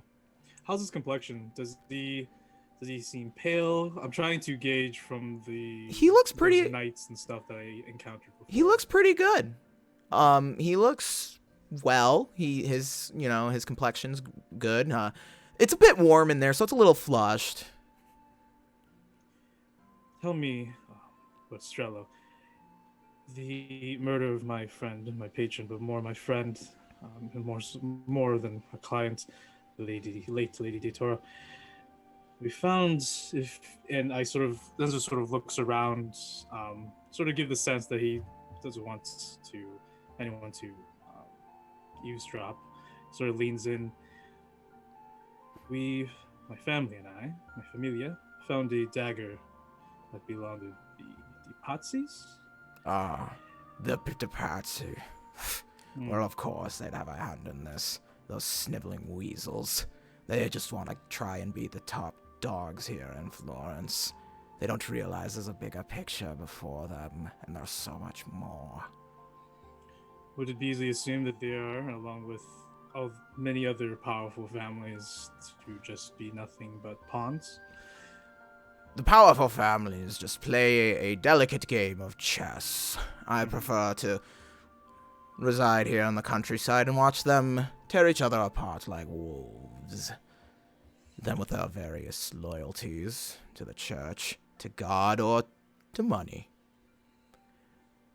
My loyalties lie with God. And I would think, and he begins walking away, and he kind of gives a look back. You might want to think about who your God is, Enzo. And he descends the stairs as he, just kind of walks away. Enzo sort of bites his lip. Puta. He will turn to the balcony and see if he can spot his familia. Okay. Anyone? We'll get back to that in just a second. Does anyone else have things they want to do at this party, this masquerade? Or do, but it can wait. Are you sure? Because we're gonna like begin busting into like masquerade activities. This is like the time to mingle.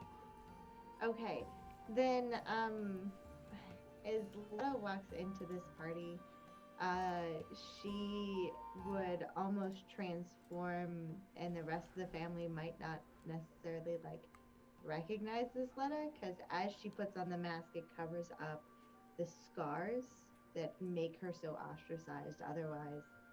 And she goes into full host mode, and if dance cards are still a thing, she is filling up her dance card from like one person from like any family that feels important, trying to get a Belmont on a dance card. Okay, so you begin working on filling out your dance card. We'll just say it's a thing. I don't care if it's anachronistic. We're here to have fun. And you're filling out, you're getting all the, you recognize some of the names on there. You're actually, some of the nobles are actually really nice to you, and they ask you how you've been and how life has been since you joined the priory. Some of them are genuinely, like, wondering how you've been doing since your husband's passed away. Some of them actually seem kind of concerned since they haven't heard from you. You know, the whole, I thought you were dead because I haven't heard from you. I thought you died too. So you get a lot of that as you're going around the floor. And you begin dancing with a rather handsome fella. He's got a crow mask on. He's dressed in the dark cloak. And, Letta, I remember the day I heard about your late husband. A good man. He sure was. Indeed. You know, he was perhaps the only one who could probably beat me at my own game.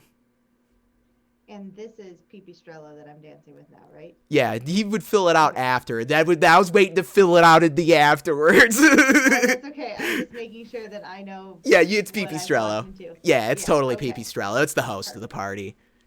Perfect. And what game would that be? Oh, just games of wits. And he was a hell of a swordsman.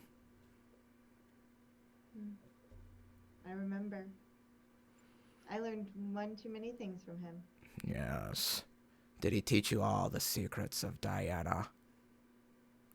And that would catch you off guard, because I don't know if Letta knows about the Order of St. Galaban's true allegiances.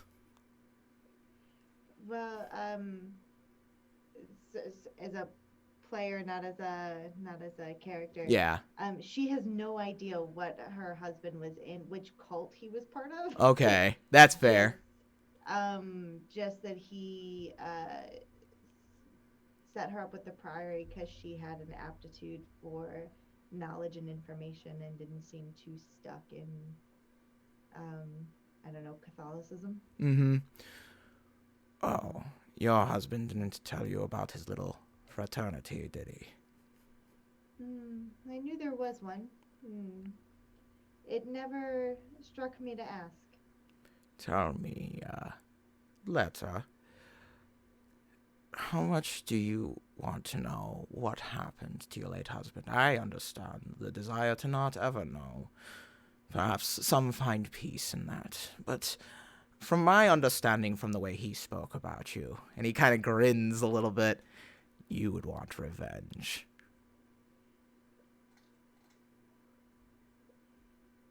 Do you read a room as well as you read a person? Probably stumbling in whatever dance is happening. Right. So you're stumbling into the dance as the music changes. I know many people. I have many connections in many places. Let's just say. And he kind of looks around the room. The one you seek isn't very far right now. 6 years with no answers. 2 weeks. And they seem closer than ever, yet so far away. Isn't that always how it is, trying to find the absolute truth to the mysteries that life throws our way. I'm always here to learn more.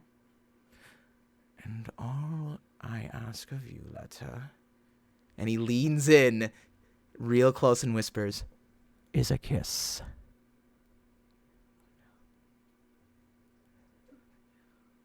And at that moment, fog begins filling the room.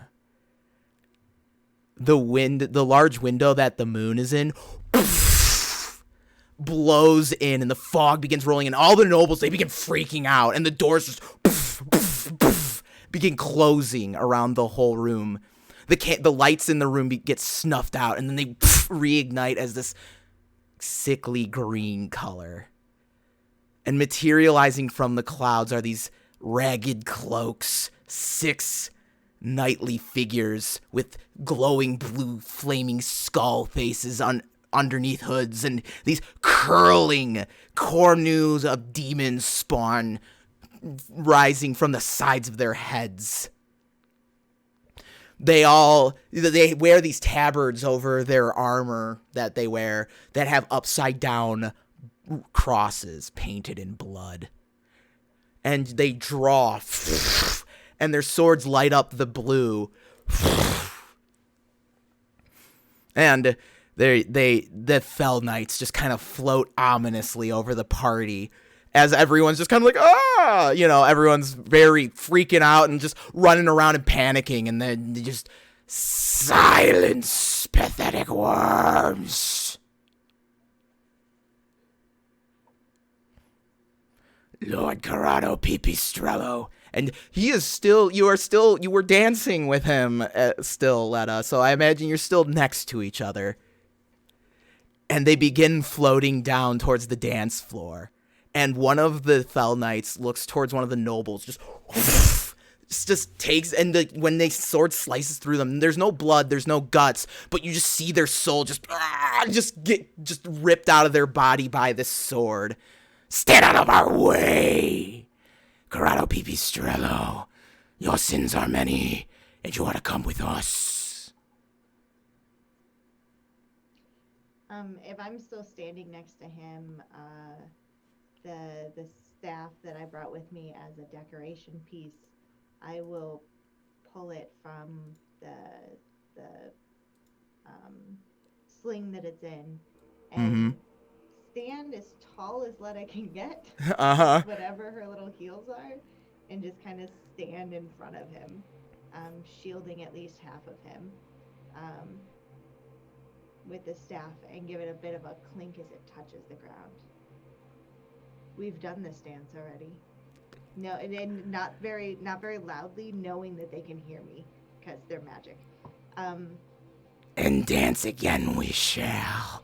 And they all hold their swords directed at you, all in unison, and their swords, the blue flames lapping up, illuminating that painting that you looked at before, Enzo. It's all devilish.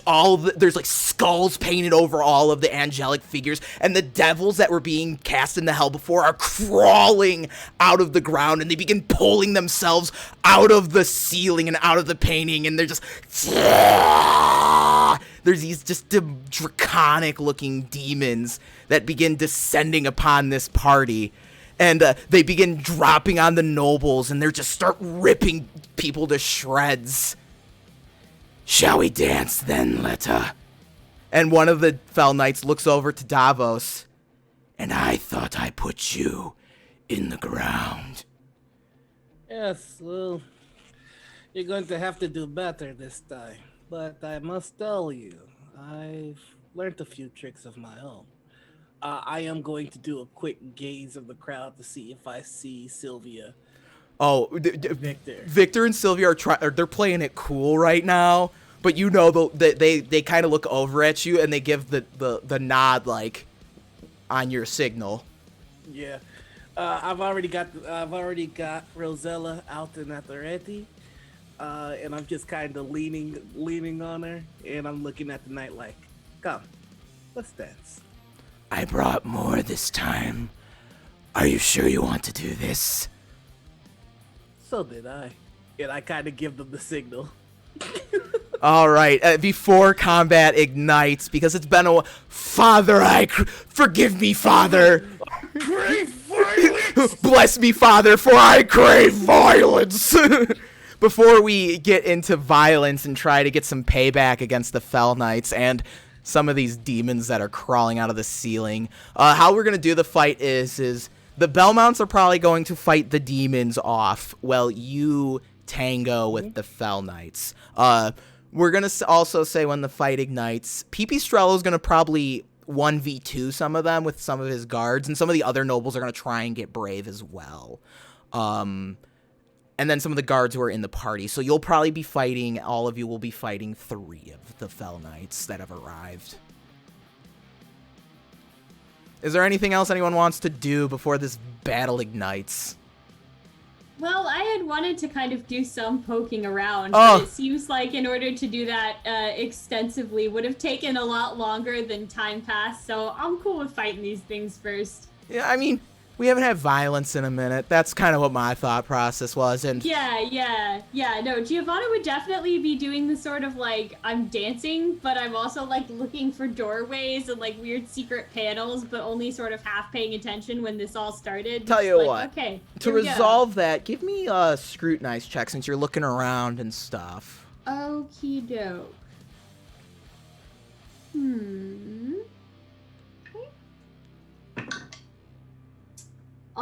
Nope, that's a 92. I'd like to use a fortune token. Are you sure you want to do that before you go into the fight with these creatures? Yeah, that's fair. Never mind. Nah, I just don't see any of it. That's okay. I'm just distracted. It's fine. I was chatting up people, but I also would have been looking around, see who's talking to who, and who is doing suspicious things. That is not my family. Everyone's a little suspicious at these Cool. things, right? Give me a scrutinize check as well. See what you can figure out. Or do you want to give an eavesdrop since you're listening in the conversations? Yeah, let's do an eavesdrop. Need to go back up. What do I have? Aha, I have 2 pips in eavesdrop. I'm so excited. Papa's got a shiny people opener and he's ready to use it. Also, the nice thing with violence is it gives a lot of chaos. It makes it easy to sneak off after these things and go places you're not supposed to. I rolled a 16 out of like 50 something. All right, so people are whispering. You do hear whispers that the Belmonts are there. A lot of people are like, you were basically able to just track Pipistrello the whole night, you know, see who he's talking to. You know, when he was talking to Enzo, you actually were like kind of off in the distance pretending to be like sipping on your wine and chatting up some, you know, rather some noble that you were just doing that some person to be the cover story for your alibi to be in that area. And, you know, and then you're going around, Pipistrello's talking to all of these folks, and there's one point he does lean over to one of the guards, and in a low voice you heard him whisper, "Destiny comes tonight." Why is everybody overly cryptic? Whatever. And And then Yeah. then you end up where he's dancing with Letta, and you were hearing what him and Letta were discussing, because you were essentially just you were surveilling him the whole time. I absolutely was. I figured that's what you would have wanted. You were 100% correct. Thank you, Doge. Mike, I just saw Taps saying this bad boy can fit so many demons and vampires in it. All right. Does anyone else have anything they wanted to try and do? More people to convert. If not, we will jump to a quick break and go to violence. We'll be right back. Stick around. Consider donating to Crohn'sma Chimera. Thank you, everyone. Bloody Portrait will be right back.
everyone! We are now live, friends!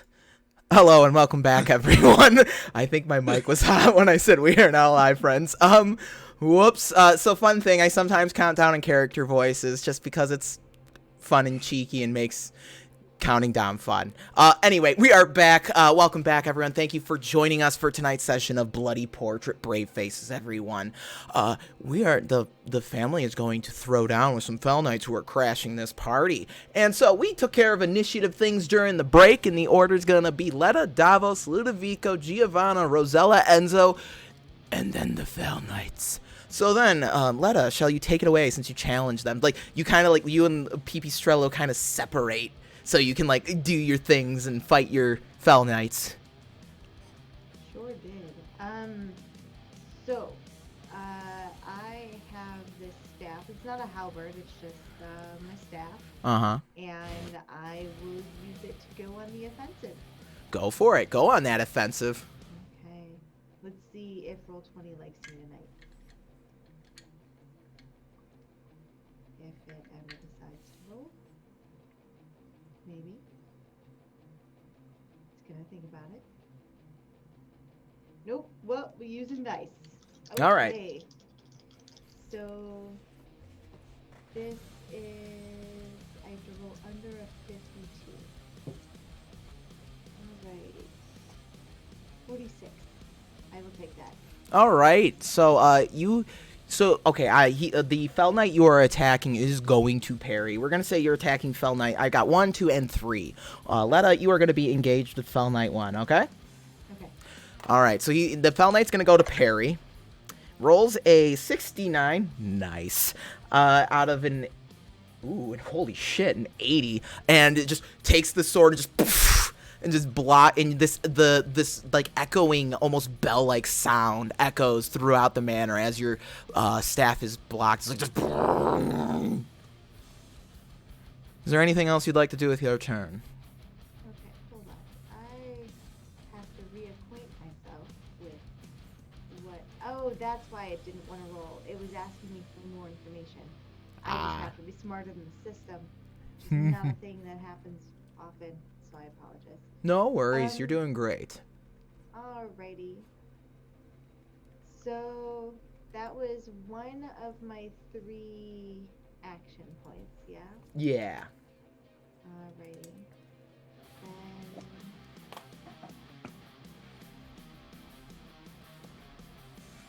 Okay.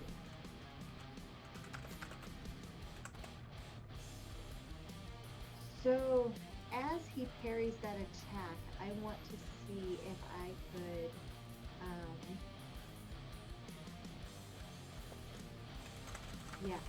I want to see if I can go ahead and disarm him. That's a perilous stunt, correct? It sure is. How many? Is that just one? Yeah, It's go just for it. one. Yeah, go for it. So you're going to make a coordination test, and they're going to have to resist coordination or be disarmed.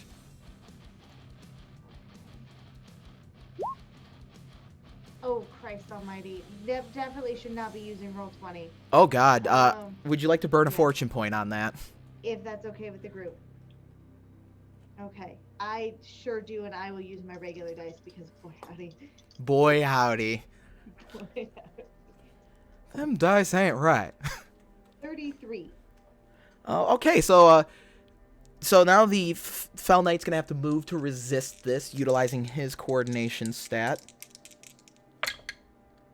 That is going to be a 38 out of 50. The Fell Knight will successfully... So you go to try the disarm, and you go and you hit the gauntlet, and the Fell Knight kind of like, just it kind of pings off the gauntlet as the Fell Knight takes the arm and just tosses the sword into the other hand. Just... And then I will hold on to my last action point in case I can do an assist or a opportunity attack or Sure something thing. else that would be useful. All right. Davos, it is your turn. Where are you located in terms of the dance floor right now? I was just coming down from the balcony after having my conversation with the Belmonts, so I would just be at the picture, like at the beginning. Of the Okay.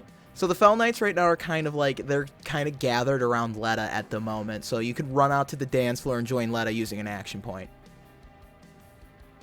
Yeah,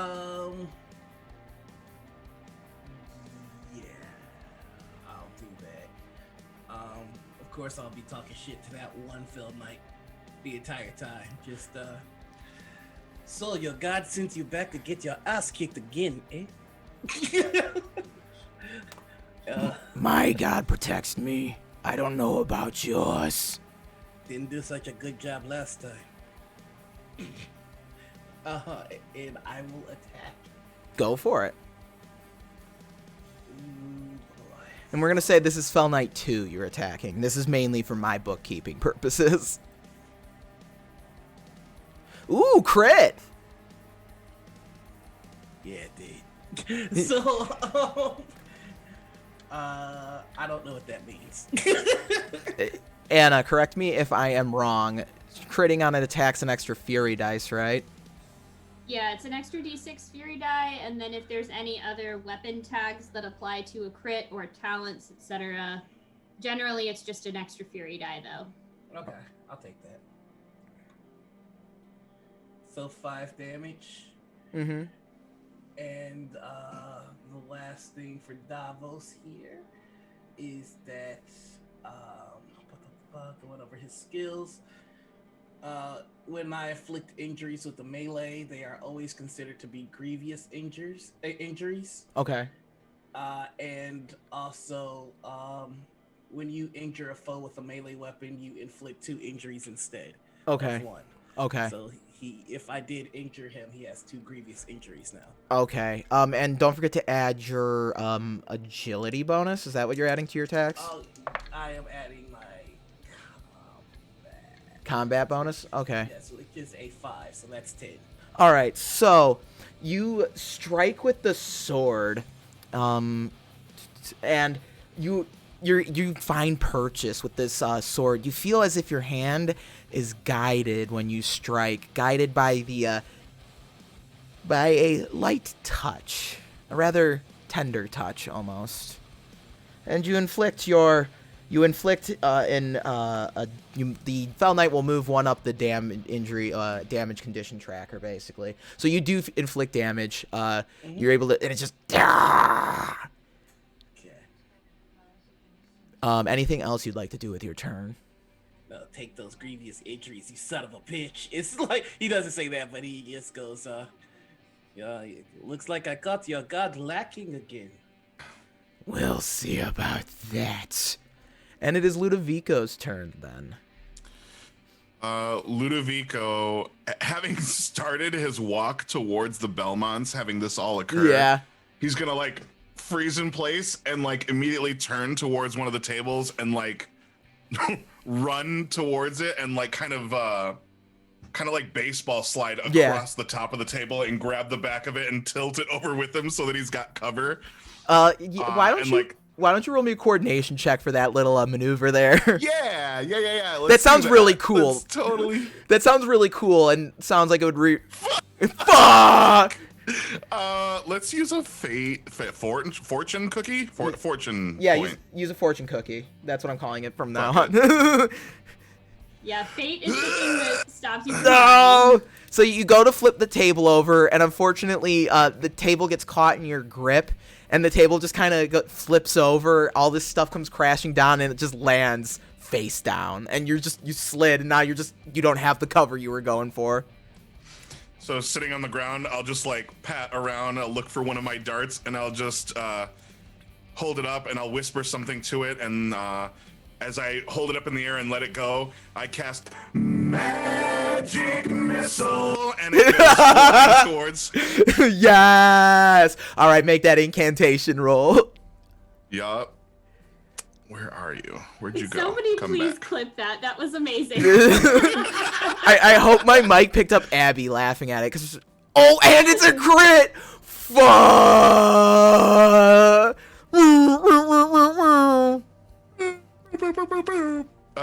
Where's my damage on this thing? Hold on, it's like a D10, right? So what do I add to that when it's a crit? Just add another D10 to it, my friend. Hold on, crit success. Yes. Oh, they Wait. drop whatever's in their hands just Oh, outside that's of easy right. reach.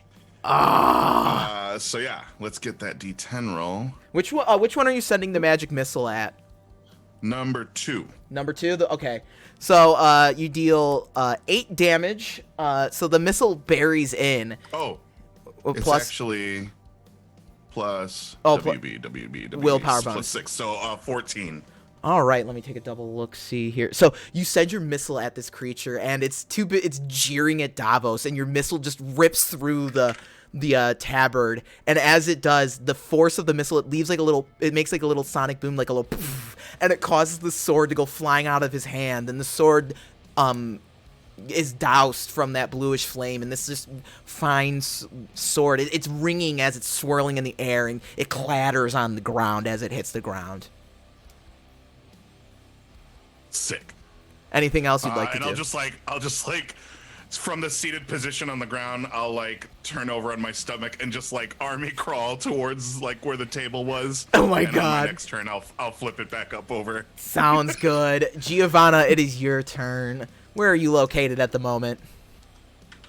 So at the moment, Giovanna is currently performing some sort of elaborate courtly Renaissance dance down the middle of the ballroom. And as she hears the commotion of everything that is going on between her family and these Fell Knights, just sort of drops the hand of the partner that she's been holding, leaving him just sort of standing there like, what the? And like bolts off in the direction of the noise.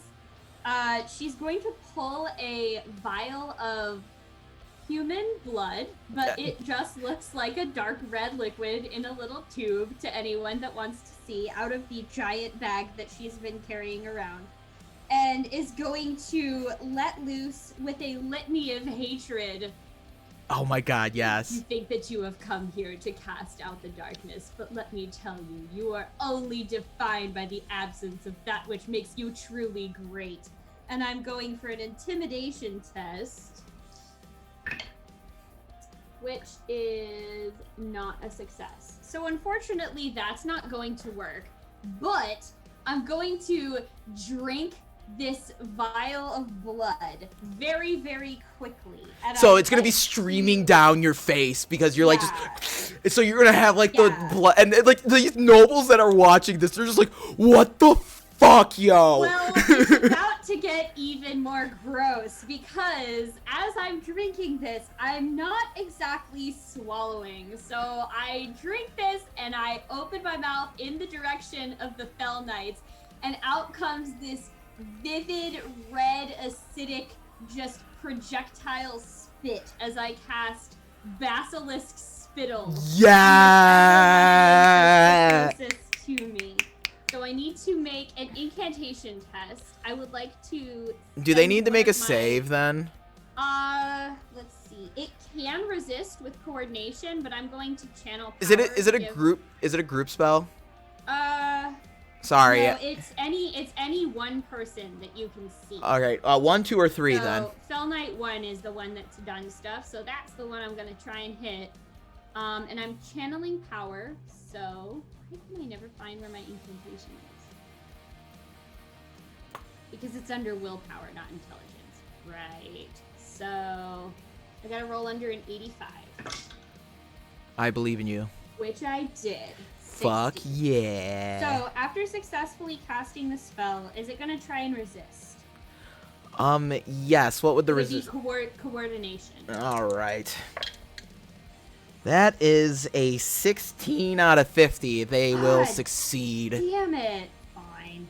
Okay. So you go to spit your acid, and it just goes up in a puff of smoke, and it reforms quickly in front of you, looming over you with the sword. The Fell Knight has disengaged Letta and has engaged Giovanna. Awesome. That's great. I'm out of AP. All right. Does it provoke an opportunity attack as it disappears in front of me? Sure, you've got the action point, right? I do. I'll let you use it. Okay. So let's try to hit it with stuff again. Let's see what happens. But we'll use dice this time instead of... Yes, use them dice. 38. Out of 52. Out of 52. Okay. So that will succeed. So go ahead and roll the damage on that. See if you inflict any wounds. And is that just a D10? You're using your staff, right? Yeah. You just roll your fury and then add your combat bonus or whatever Okay. bonus you're supposed to add. I'm not sure what exactly. So fury is a D6, yeah? Yeah. Yes. D6. And then if you hit a 6, you get to roll it again. Nope, I had a 2 plus a 5, so it's a 7. Okay. So you hit the Fell Knight with the staff, but you just kind of you feel the staff rebound off of the armor that this Fell Knight is wearing as it kind of disappears into a cloud and reappears next to Giovanna. Gotcha. All right. Rosella, it is your turn. What would you like to do? All right. So I was stalking Pipistrello, yes. Pipistrello. I'm just gonna pull out a dagger. I'm wearing a very nice dress that I paid a lot of money for. Yeah, fuck it. I'm gonna go after. Oh, thank you, Angry Nerd Girl, for the raid. Hey! We're in the middle of fighting some Fell Knights. This fight's really epic. It might be deadly. Stick around. I am going to. Which of the bastards is closest to me? Which of the bastards? Which one do you want to be closest to you? I probably would have been closer to Letta, so. Okay, so that one just disappeared on you. Cool. You can I'm still gonna get go to after- 2 or 3. You could still get to 2 or 3, or you could backtrack towards 1. Let's backtrack.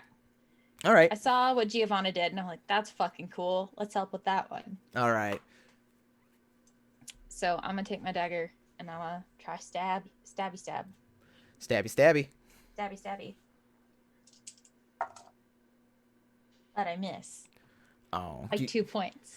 Do you want to use a fortune point? Yeah, I do. All right. These so right now you have is it you get 6, all of you? Yes. 6 or 7? We get 7. 7, that's right, players Everybody plus around the GM. table, and we've now used 2, I believe. 3. Yes. That was a I will be third. 3. I will be 3. Yeah. And then we do the buyback where if the enemies use them, you get 1 back. Okay, I succeeded that time. Yay! So your Yes. attack succeeds. Go ahead and roll damage. All right, motherfucker.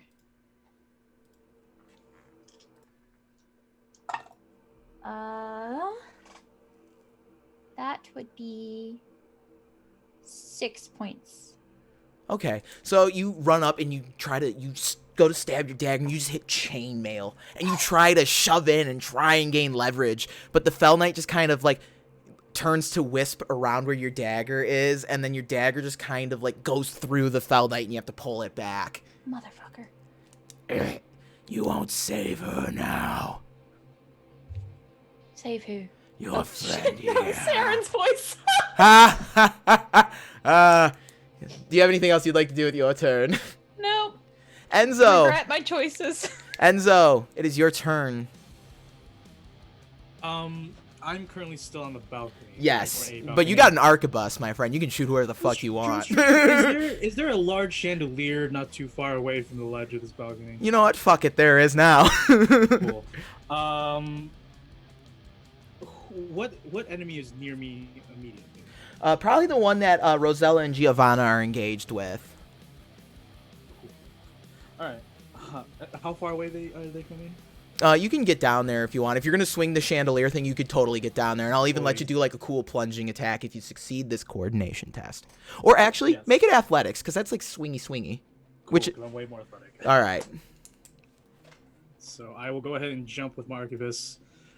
No, I'll keep my. I'll take my pistol in hand. And Oh, I'll jump okay. with one hand to reach at the chandelier. Okay. Chandelier. Athletics. Cool. So I go plus 10. So I do a 55. I roll a 54.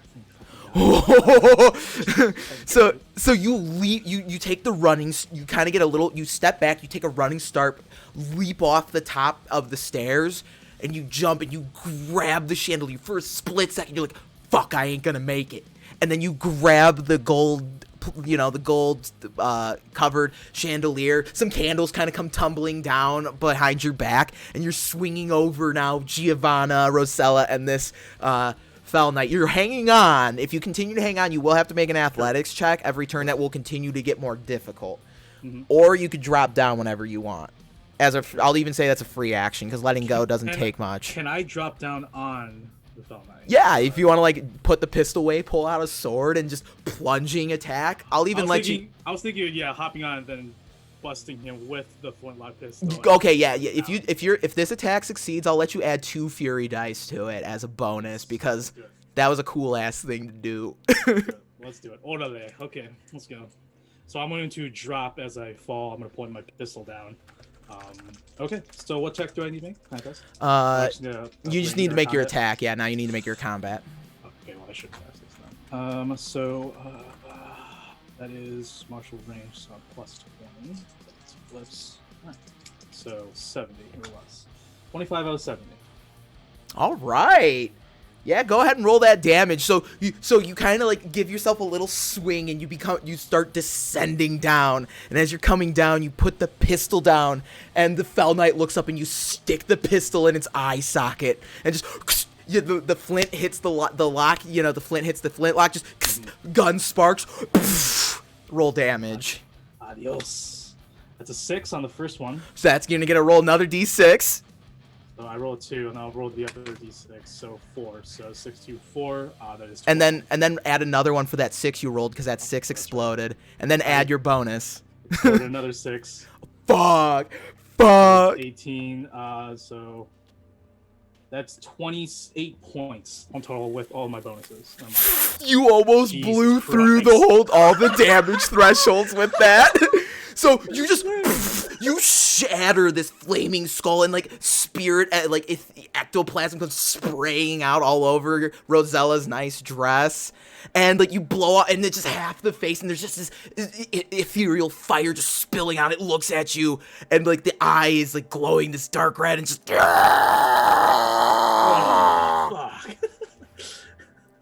Cool. Yeah. Am I on top of this, or can I like just boot away safely to the ground? I'll say you could boot away safely to the ground, because you just blew off half this Fell Knight's face. Cool. Yeah, you inflicted a whole bunch of wounds on. Dude, that is the craziest rolls I've had thus far. That is insane. Right. Yep. Yeah, you hit like you almost went through all the damage thresholds. I was like, fuck, is he gonna? That would've been you needed like awesome. 2 more points of damage, and you would have had insta kill. That would have been so cool. Yep, that's it. That's all. That's everything I have. So the Fell Knights are gonna take their turn. Davos. I will say, just really quickly, you can use a fortune point to automatically turn a dice face to a 6. So if you really wanted to, you could spend a fortune point to make that a one-shot. That's the thing everyone always forgets. They do forget that. You can use the fortune point to auto-explode a die. Do you want to? Yeah. Nah, I'm good. I don't know if we're gonna need it in the future. That's why. Okay, so Fell Knight's turn. The one next to Davos raises the sword, and the sword glows it starts to glow red and mixes with the blue, making a purple. Davos, the one you call yourself the Moor. I challenge you to the death for the honor of our personal crusades. Oh, this again. So what? I got to defend myself, I see. Come, coward. Face your death. And it used Champion's Call and will get to just hit you. Yep. Alright, and you are going to take 14 points of damage as the sword rips through your soul. Okay, that is my second damage threshold. Alright, and then you don't get wounds until like the last one, right? So you go to try to block the blow, but it's unnaturally fast. And you even like that guiding presence you feel is a little too slow to try and beat it. That is okay, my lady. It's cute that he tries. The one that is engaged with Giovanna and Rosella is going to use a fortune point to use like your wounds. It's going to use a misfortune to move up 3 steps the damage condition track positively. So like it glows for a second, and and you're gonna get a fortune point out of that. So it glows, and the fragments of its skull begin floating up and reforming, and it's like it looks like a repaired, like a glass ceramic bowl that you put back together with glue, and like one of the teeth is like hanging down, and the horn's missing from the head, and it leans towards Enzo, and it's just like, you'll have to try better than that. I hate these things. I really fucking hate these things. And it's going to attack Enzo for, almost ending it. And that's going to be a hit, 46 out of 70. Enzo, my friend, you're going to only take minimum damage, 10 points of damage. So the sword just... So he goes to strike you and just... And your armor actually holds up against this unnatural, supernatural sword. All right, and then there's one more that feels a little left out. No one's tried to attack that one. It'll just kind of like sink like ink into the ground, and then kind of the shadow moves across the ground, and you kind of hear like this just ectoplasm. It leaves this little trail, and it just reforms up in front of Ludovico and just goes, "Hello," and attacks. That's going to be a 43 out of 70 for 14 points of damage.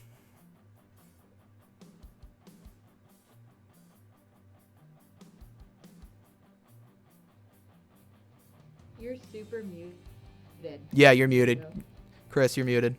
Bright muted. 14. Yeah. All right. I don't know what this means, but you're just shy of the third damage threshold. So you'll take 2. So Okay. you move down to moderately wounded. And then or you have to- move Okay, down cool. 2 steps from wherever you were. Yeah, and then Yeah, you'll have to I was roll unarmed. versus injury. Then, yeah, you'll have to roll versus an injury then. What's that? So What roll do a I D- Roll roll? D6. Yeah, roll a d6. And if you roll a 6, you get an injury. 5. You good. So it just, when it appears in front of you, it slinks up out of the ground, and when it solidifies, it's holding the sword face down and just plunges the sword into you. Cool. Ah, shit. I forgot how to do an accent. Motherfucker. And I forgot my accent. I don't know no how to- All right. worries. So as we reach the top of the order, the fight around you, the guards and the nobles who got brave are being ripped to shreds by some of these Fell Knights. It's like one Fell Knight is taking on like a whole like group of these people and is having no problem dispatching anyone who's one of the more regular background wallflowers who decide, oh, this is my chance to be a hero. Now the Belmonts are holding their own against the demons. Victor is using this whip that he has, this Morning Star on this long chain, just and he's just like swiping demons, and they just burst into flames as he's swiping them with the whip. And Sylvia, she has these magic daggers that she kind of pulls out, and she throws them, and when they impale in a demon, it just and blows up a little bit, leaving like half of its body that just stumble off the balcony and fall to the ground in a bloody heap. And the daggers magically float back to her hands quickly, and she spins them around deftly. She shed her dress for more appropriate battle fighter garb that's like this bright blue. It's almost like a outer robe she wears, and she's also like casting spells at these demons. And Davos, you would be these people. Oh, I noticed. You notice. So we go back to the top of the order. Letta, you have been, the Fell Knights have left you alone. You could go engage the one with Davos or Ludovico at this point.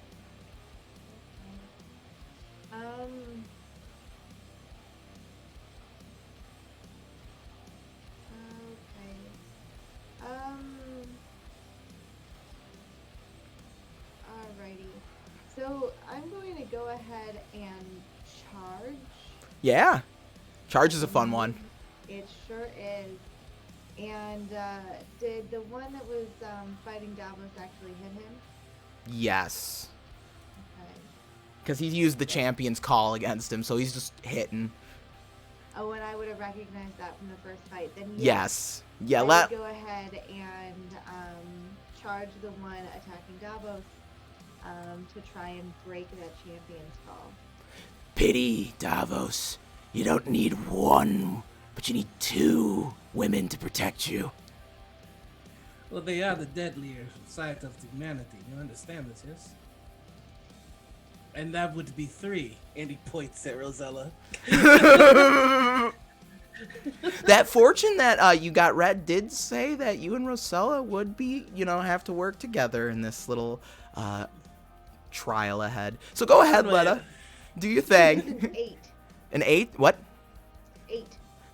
Like a roll to 8? So my roll was 8 out of 52. Yeah, okay, so this Spell Knight that you're charging, he's going to attempt to parry, because that's a good hit there. 99. The Fell Knight will fail the parry test, but is going to burn a misfortune point to try again. You'll gain another fortune point back. 44, that's a crit, and will succeed at parrying your blow. But, like, you do kind of pull it a little bit away from Davos, making Davos's next strike a little bit easier to succeed on. Because now you're kind of, like, flanking this Fell Knight together, so you're working together now that it's aware of your presence, and now you've got it kind of on its toes. So, like, when you go to strike with your staff, it, like, whips around and hits your staff away with the sword, the flames just flaring up, like, as if a dragon had let loose these flames from the sword. Anything else you would like to do? I don't think so.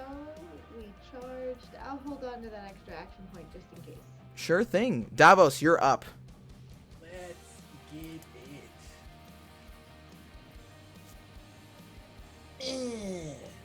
I would like to use a fortune point, please. That is fair. No, Yeah, my sword gets more awesome when I use fortune point, so it's all good. That was the intention. And I think that might be another. Is that a crit? It's a 15 out of 8. No, it has to be matching. Oh, okay. I see how that works. All right. So yeah, I hit. So yeah, go ahead and roll that damage then. And I get another. I get 2 fury die because I used the fortune. Yes. Thingamajig.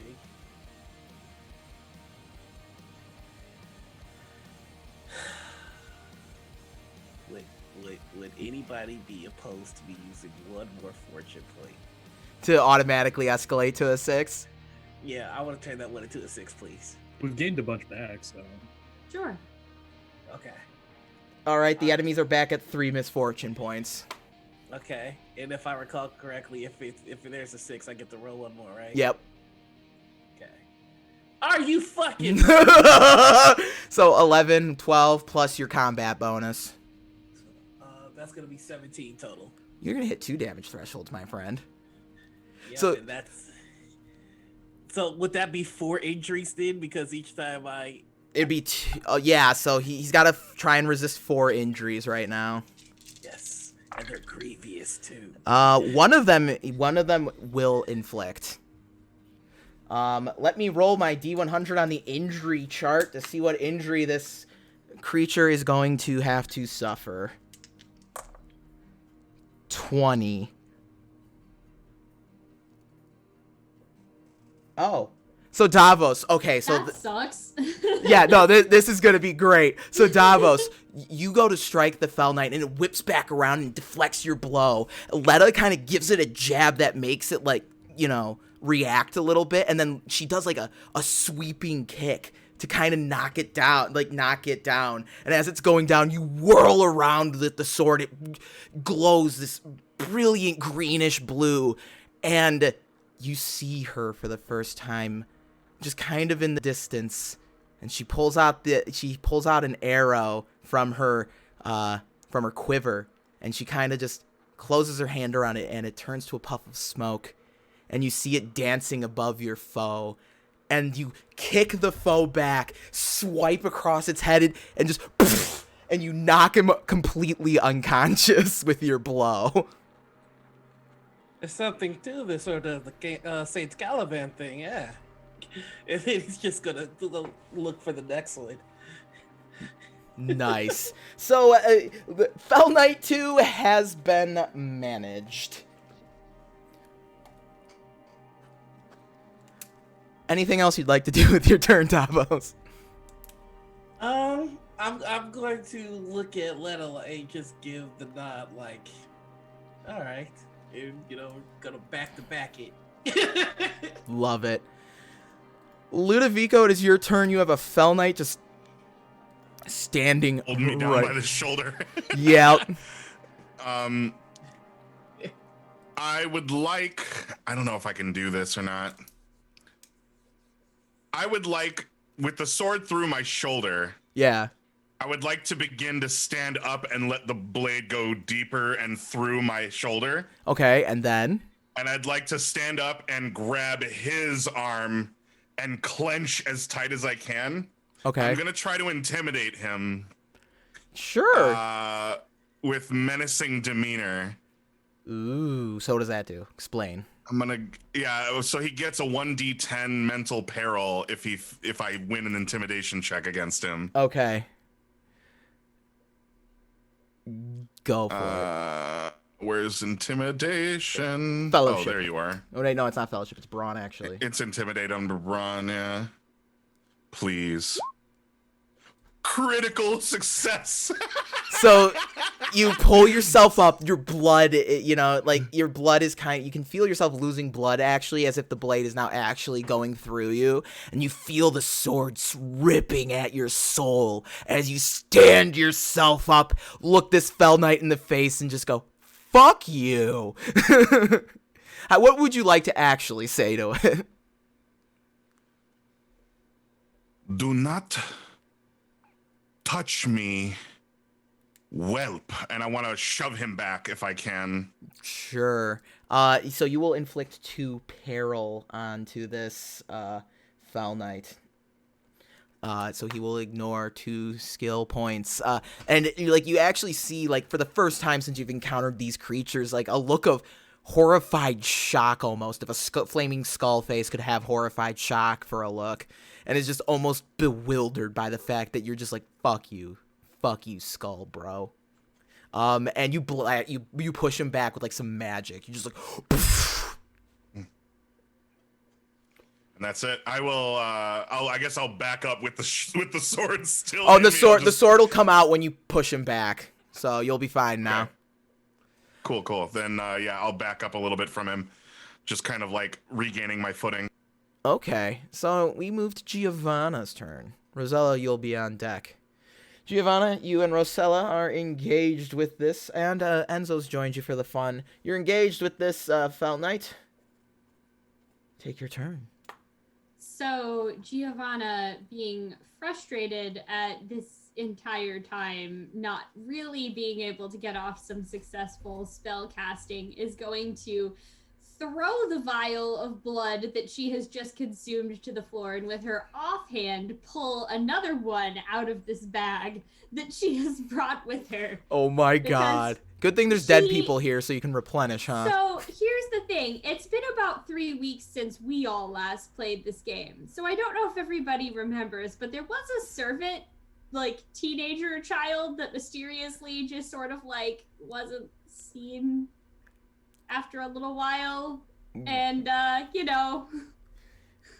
we don't talk about them. People contain a lot of blood. It's fine. It's good. So I'm going to channel We don't talk some power. We don't talk about what happened with Piero, okay? No, we're poor little Pietro. What a good boy. His legacy lives on through this vial of blood that I'm about to pound with my offhand. Channel my power, and I would like to cast Basilisk's Spittle. Do you take corruption for drinking the blood? It doesn't say that I do, but you can give it to me. No, if that's you want, okay. No, that's okay. Seems... Because other blood drinking spells are hey, you take corruption. So technically, I'm not drinking it. I'm just putting it in my mouth and then magicking it out as acid. There we go. Okay, then you're good. So it's not right. Sanguine Restoration, I do get corruption from because I'm actually ingesting it. There it is. This okay. is blood magic on a technicality at its finest. So I succeeded. Okay. Does that one have any AP? If it can, or if it does, it can resist with coordination. It will resist with coordination. Also, are you rolling them chaos die since you are channeling your power? Yes, I rolled a 6. And on that, happen. on that coordination roll. Hold on, I gotta go check things again. I need to figure out if I'm rolling on the Taints of Chaos or. That will be a crit fail on the Fell Knight's Oof. part. Well, I also rolled a 6, so it critical failed. So the foe's armor loses 3 from its damage threshold modifier from acid damage. Okay. And this particular one's foe's armor and clothing is instantly destroyed. So you That crit fail. yeah, it crit failed. So Yeah. so you send this like acidic corrosive blood and it just melts away the cloak, melts away the tabard, melts the armor underneath becomes rusted and damaged and corroded. And all it's is just this glowing skeleton with this like like this just ripped and burnt cloak and a hood that's just singed and just and it just stands there just So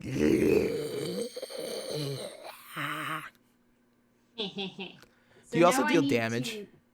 No, it doesn't do Oh. any damage. It just debuffs. And then I Okay. need to roll on my petty chaos manifestation, More chaos, yay. which is a 12. Let me find that table.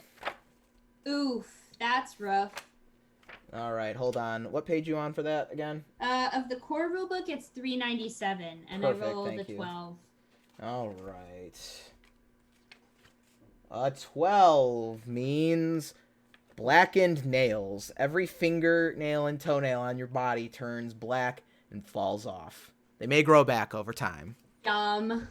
So as you do this, like you look down at your fingernails and they are jet black. Great. They haven't fallen off yet. Great. That's great. The That original probably hurts goth. a lot. Yeah. Yeah. So that was 2 AP. I would like to use my final one to just, bank it just in case I need it for something else later. Sure. Rosella and then Enzo will be on deck. I'm gonna look over at Giovanna and be like, "You really need to teach me that at some point."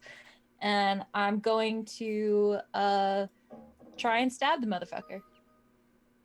All right, try and stab. And with that lowered armor, it might be easier to find purchase against this foe. Fingers crossed. I'm using a fortune point because a 98's gonna do jack. Sure will. Ah, there we go. 28 works. That will definitely work. Okay. And then a demo. Let me see.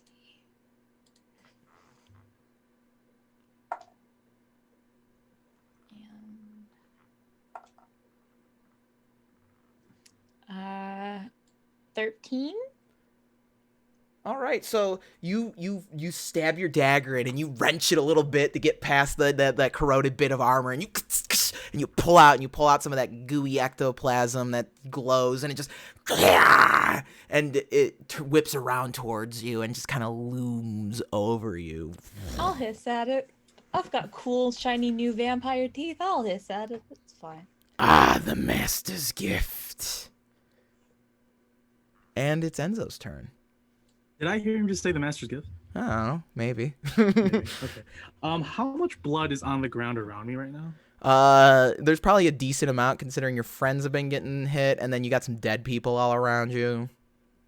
I'm going to spend an action point for dirty tricks. I'm going to kick as much blood as I can into the air to like blind him or like to cover his Ooh, face. yeah.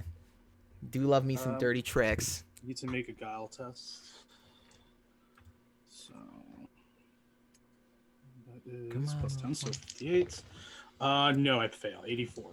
Ooh, okay, so you go to kick it up, and it's not as light as you would like it. It's almost as if the due to these swords, the quality of the blood has been tainted. It's coagulating at a faster rate. Yep. Sounds good to me. So I will spend the rest to unload the arquebus on the one that's attacking Rosella, or the one that's looking now at Rosella. Yep. 41 out of 70, so that's good to go. All right. That is 8 total. So your arquebus, you're able to blow a hole in this corroded chainmail, and it goes blowing out the back end with blue flame. It's just, I grow tired of this, mortals. That's it. All right, the Fell Knights are up. Rosella, the one that you decided to try and... Actually, it wheels back towards Giovanna, and the sword grows purple for a moment. Your tricks cease now. And you just feel this dread just overcome you as you feel as if a shadow just like descended on your grave. I don't love that. And you will be struck instantly by the sword because you are now defenseless. Can I push her out of the way? Do you have an action point? Yeah, I only used one. Okay, I'll let you use an athletics test to try and push her out of the way. Sweet. I'm happy taking the blow instead. Why do I get text when I'm doing something? Right. 35 out of 43. You will succeed at pushing. Giovanna, do you let Rosella push you out of the way? I think she's not expecting it, so yeah. So you feel this Yeah, impact. I think I'm way more focused on the thing that's waving its glowing purple sword at me, so sure. You feel this impact against you as if like someone ran into you, and you feel yourself get pushed out of the way, and Rosella, the sword just rips through your soul, and you feel just your soul is holding on as hard as it can to hold into your body. Ooh, we've got an exploding die on this one, and that is going to be 12. Somebody's about to have a bad time. What did you do? What did you do, Alex? Oh, and then I'm going to burn a misfortune point to automatically escalate another 6. Great. Jesus Christ. Are you gonna one-shot Rosella? Look, I knew it was confusing having It's been fun, y'all. But not like this. 6, 12, Not like this. 25 points of damage. Whoa. Use that fate point. I'm dead. Nah, that's got to be what? You got a fate point still to burn? You have fate? Yeah, we have one fate point left. Yeah. Yeah, you can burn your You fate have one point. fate, Yeah, you can burn your Yeah. fate point to not be dead. Wait, no, I have a thing for this. It's the blessing in disguise. Whenever the time calls for you to suffer a debilitating injury or face death, you may alternatively gain 1 permanent chaos rank instead of spending a fate point to ignore it entirely. That's crazy. Whoa! Almost- Holy Almost as fuck! good as my Grim Resolve. That is crazy good. That is. Wait, what class does that come from, yo? Comes from the courtier. The No. entertainer. Yeah, courtesan, right? Courtesan. Mhm. Yeah. Damn. Man, I'm over here throwing I have fucking missiles. Fuck it, back I'm and starting an forth, and you got- OnlyFans. If I could cheat death with that shit. Excuse me, Doge. I also have an AP that has been banked. Okay, what would you like to do? What say I'm able to use this as a time to make a counterattack against the thing that just tried to rip my sister's soul out with a sword? Hold on. So where does that put you, Rosella, on the damage condition tracker then? Once this is resolved, sure. Yeah, I've got to resolve this Go first. for it. Go for it. So I can ignore all of that. So... All of the damage from that? Uh-huh. God damn. Fuck. So Rosella is just you get hit and then it like pulls you in as you feel this sword just the more it goes into your chest, the more you just feel your soul is just like screaming at you. And now you die.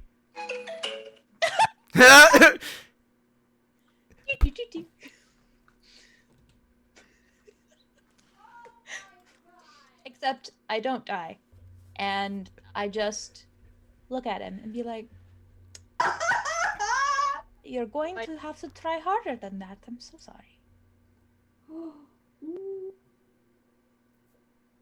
And it just kind of looks at you, and it's just, the master's gift serves you well.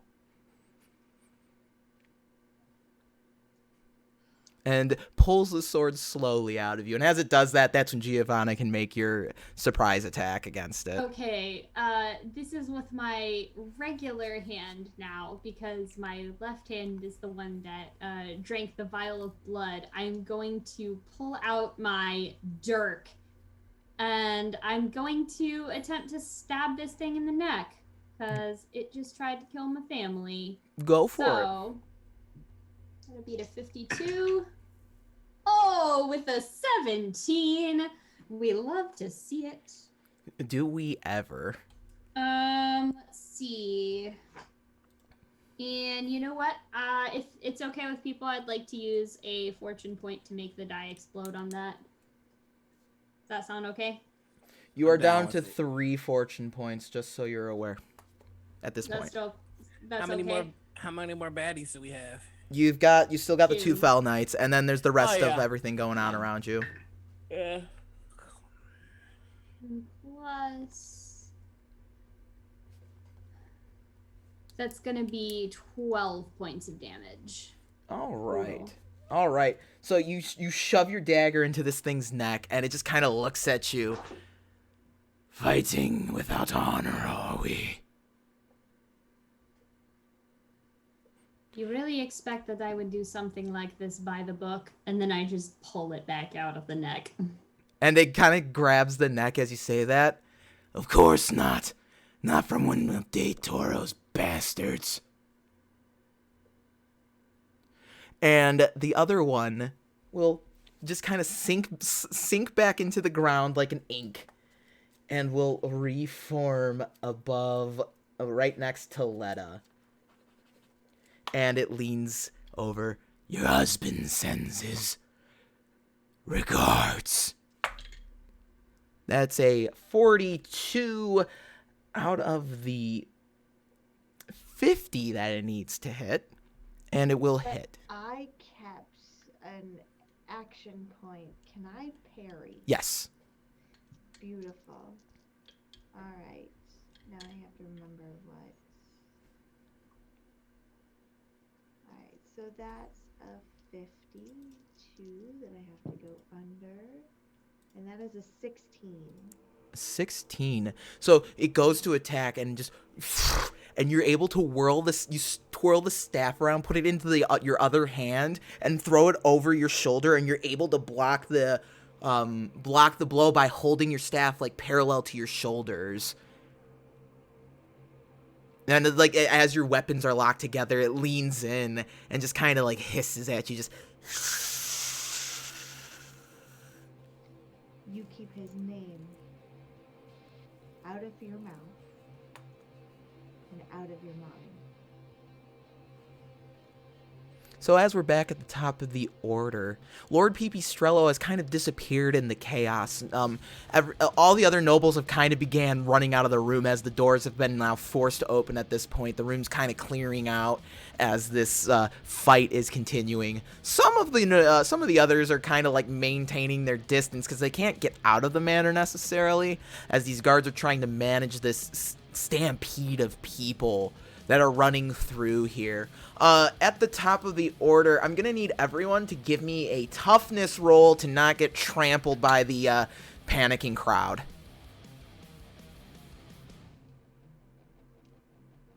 You said this is for everyone? Yeah, everyone in the room right now. Giovanna failed at that. Oh, I rolled no. a 90. Toughness, you said, right? Yeah, toughness. Enzo passed. Remind me, when you roll double Oh, zeros in fuck. a single digit, it's just the single digit, right? Yeah, that's like then your 10's digits a 0, so you rolled a 1 then, or whatever it was. 8. 8. Missed it by fucking 3. Nice. I missed it by 3 also. Oh, that's your rear roll. Hold on. I missed it by Oh, I almost succeeded. 50. All right, who Saw failed? mine and then I thought it So was. don't come crying to Giovanna, okay? So who here succeeded? Who here failed? Succeeded. Succeeded. Failed. Fails. All right.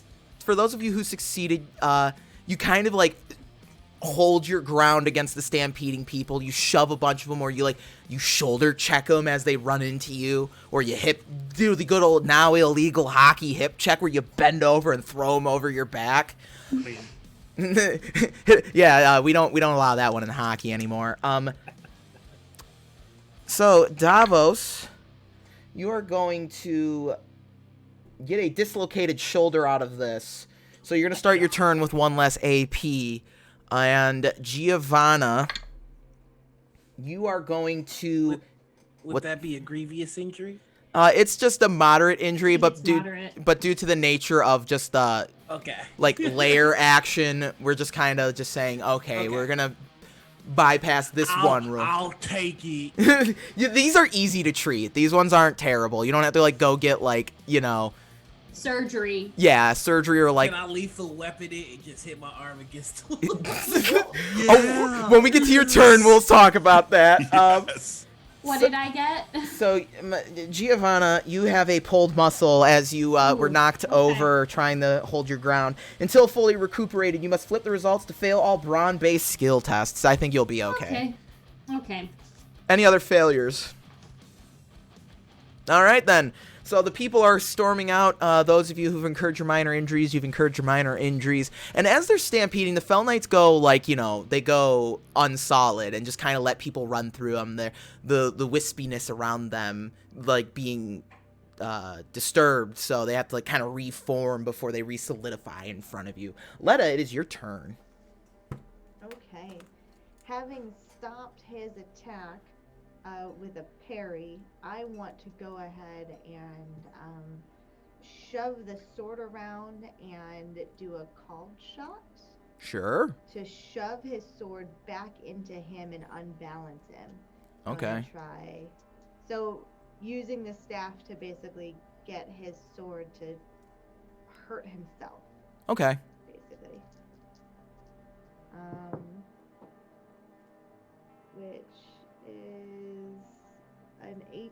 These dice are rolling really well. I'll take it. 18.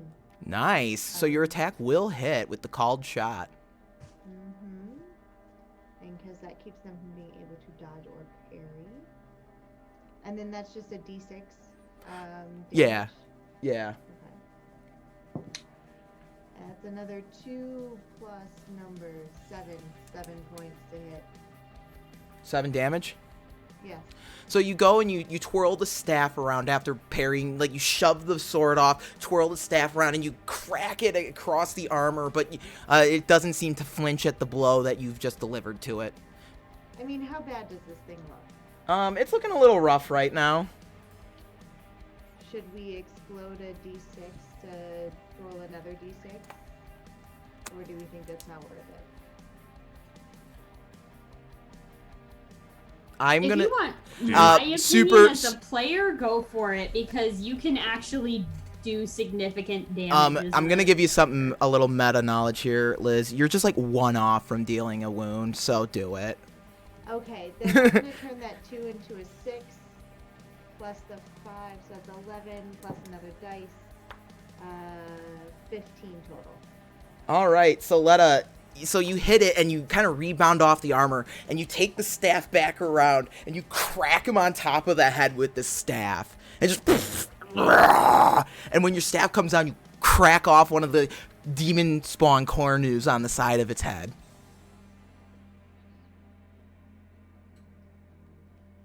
Then yeah, that's my turn. I will hold on to that last AP in case I need to parry again. All right. Piss him off. Davos, it is your turn. You have 1 less action point than usual. All right. So about that lethal weapon. Okay. I'm gonna ask you to give me a toughness check on that one. All right. I'll allow it if you can pass the check. I cannot. All right. You have 2 fortune points left, just so you're aware. So I just. I mean, ow. All right, so that was one of your actions. You have 1 more action left. Is the Fell Knight that I knocked out still Oh, he's out cold. He's out cold. Like his skull stopped flaming. He's kind of starting to like dissipate because like he's not there upstairs anymore. Can I see if I can take his sword? Go for it. I'm just gonna swoop down, pick it up. Yeah, you pick up the sword. It doesn't ignite when you pick it up though. Yeah, I want it as a trophy.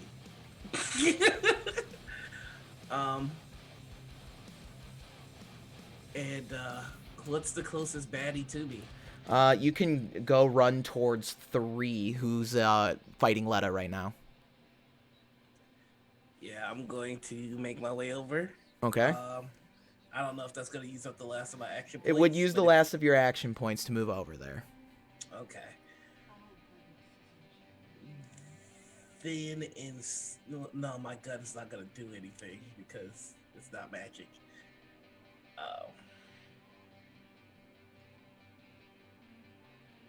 Yeah, I'm just instead of moving over there, I'm gonna shoot him Go for it, yeah. for fun.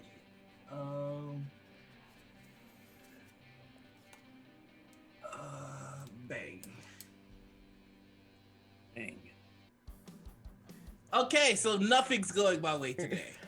So you pull the pistol out, it's just your shoulder's killing you after you tried the lethal weapon, and you're holding the sword in one hand and you're trying to fire the gun with your dislocated shoulder arm, and it's just not going your way right now. I can't believe they ran into me after they saw I was fighting so well. My arm hurts, Rosella. Ludovico, it is your turn. You do not have any spell knights next to you anymore. I pull out what looks like to be a large wooden toothpick. Mm-hmm. And the open wound that is now on my shoulder, I put the toothpick in the flesh on the near side and bridge the gap into the piece on the other side and place my hand over it and cast Aegis. Ooh. I'm gonna roll the thing incantation. Yes. 59 out of 81. All right, so it stops the bleeding, and my damage thresholds each go up by 3. Nice. So yeah, you do that, and as you do it, like, you see Belial kind of running over with, like, he opens up a little anachronistic doctor's kit, begins, like, oh, don't worry, boss, I got you, and he's, like, spraying, like, Neosporin on your wound. He's, like, got this, like, little, like, demonic-looking, like, perfume sprayer, and he's, like, and he's, like, kind of sewing you up. You sure, boss? I will be fine. And I fidget around my pocket looking for another silver dart. Hey, you want me to shit in these guys' boots, or what? Maybe later, Belial. I am busy at the moment. Hey, boss, look over there. There's a dead guy over there. You could use him to bring me into the world. Look over there. And he's pointing out, like, all of these dead people that the Fell Knights and the demons have kind of, like, killed. Boss, we got plenty of human flesh to work with here. With my weak arm, I'll kind of, like, swat him away like a fly, and I'll just kind of, like, stumble away from the combat to kind of get a little bit more distance between us, and ready the next dart for later. Alrighty. As soon as I get enough distance, I'll turn back around and do it, but alright. it'll be on my next turn. Giovanna, it is your turn. You have, Rosella has spared you from the strike of that Fell Knight. This Fell Knight is looking very beat up, cracked skull, armor's just a disintegrated mess. So I think at the point where my fingernails and my toenails just all turn black, I just sort of let out this shriek of horror, which I'm not going to do because ears, headphones, etc. But just like freaking out, and then just let's go ham on this thing with my knife because I can. I would like to attempt to. I would like to attempt to do this with a. Let me double check, real quick. Sorry. You're good. Oh no, that's not going to be any good, is it? I would like to attempt to do this with a takedown. So I need to make a coordination test, and it needs to resist coordination or be knocked prone. Okay. Yes, I succeeded. 20. And it will fail, but it's going to burn a misfortune to try again. Okay, well, And it will still fail the second go. Sweet. Wait, hold on. Alright. I read my dice wrong. I read the digits. I flipped on accident. It's going to Oh. succeed, unfortunately. I'm sorry. okay, that's all right. So I wanted to try and knock it down, but failing that, I will just still try and slash at it with my dirk. Let's see. Oh, that's a critical success. Ooh. What do you know? It So- it is going to attempt to parry. And it will It does have a -10 to parry because of the fast quality of my dirk. Okay. So it's more difficult for it to parry a small, fast knife. It will still be successful in doing so. You go to attack, and it just Damn it. grabs you by the wrist. Ah, Hmm. the master has visited more than one of you. Perfect.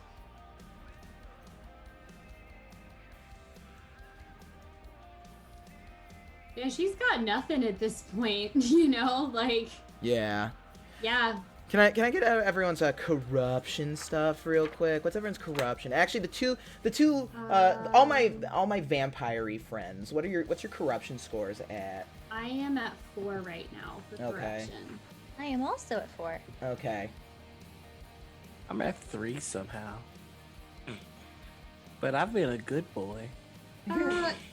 No. I have been a good boy. Yeah.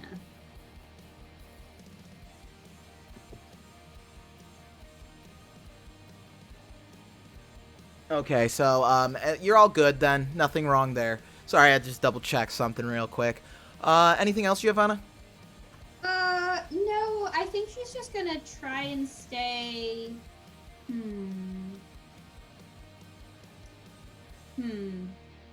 Actually, she's gonna go ahead and try while this thing is like grasping her attack hand with the knife in it. She's gonna go ahead and attempt to try and just disarm it Okay. with like. I mean, I'm gonna just flavor this saying this is kind of a headbutt to a Fell Knight to see if, like, reflexively it's just gonna drop whatever it is Sure, go for that it. it's holding. So it's coordination versus coordination. All right. That was a critical success for Giovanna. All right, then you will beat out the save. Then you will succeed. Finally. So you just whack, and the thing loses its weapon and cannot use its primary hand until next turn. all right, so you just whack, Yep. and it drops the sword and just kind of looks over at it, and is a little dazed after you just headbutt it, but it just kind of looks back towards you. I do not need my sword to kill you. Anything else? She'll just rejoinder, and I do not need this soul or this body to live long after you take my life away. And That's it. And it leans over really close as you say that. I know. And Rosella, it is your turn. Enzo, you're on deck. I want a stabby stab. He's got my Stabby, sister. stabby. I Yeah, don't like it. yeah. Bruh, I jumped in front of a deadly blow for her. You really think? Hey! 41. Sure thing, and it's really got nothing to parry with at this point. I want to try and, like, get my stiletto, which is both fast and vicious, Okay. in under its chin, like Go through for its it. neck. While Yeah. it's got its hand on Giovanna. Yep, go for it. Come here, motherfucker. Oh, I exploded on a die. Nice. We'll do it again. I didn't, but I still got a 5, which is good. So 16? Okay, so Rosella, do you say anything when you approach this creature and you're going to attack it? Leave Leave. her Oh. alone. And you just, and when you drive the dagger up into its jaw, the jaw falls off, and you just got the top part of the skull, the mandible just kind of hanging there, and just in a burst of flame, it dissipates in the flame and smoke. Yay, me! Do you have anything else you'd like to do? I'm gonna look at Giovanna. Are you okay? And she's just like still holding, like grappling this thing's arm. I've been better. We'll get out of here though. And the thing dissipates, and your arm just kind of flies down after it dissipates and turns into smoke. And Rosella, thank you for saving my life. Of course. That's what Such family as it does. is. All right, Enzo, it is your turn. You have one Fell Knight left. Okay.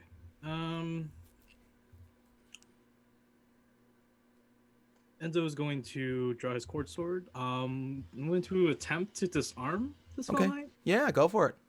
Cool. What do I need to roll? You got to roll coordination. Fuck. Okay. So 50. 16. Nice.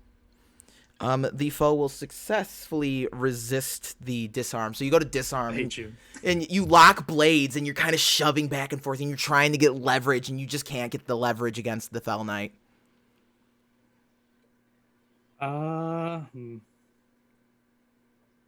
Can I allow him to come towards me so I can grapple him, subdue him? You can attempt the grapple if you already did one perilous stunt. You'll have to wait till next turn to that's try right. another. It's another perilous stunt. Yeah, Okay. no worries. I'm gonna go ahead and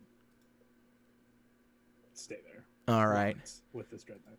So the Fell Knight actually kind of just wisps back a bit, and it pulls out this rather twisted horn that resembles the horns on its head, and it blows into it, and you just hear this low, and you hear large leathery wings, and you hear chains rattling, and in the hole of the circular window is a giant bat creature, just drool just dripping down, and it lets out this ear-piercing screech that I will not do to save everyone's ears. And the Fell Knight just kind of floats up into like a saddle on the back of this bat creature, and it lets out another shriek that's just very disorienting because it's so loud. Actually, everyone needs to give me a toughness check as the bat screeches. Why are you doing this to me, please? That's great because I have to flip to fail all of those things because of my pulled muscle. So, I failed again. I still critically failed no matter what I do. Oof. Yeah, I failed as well.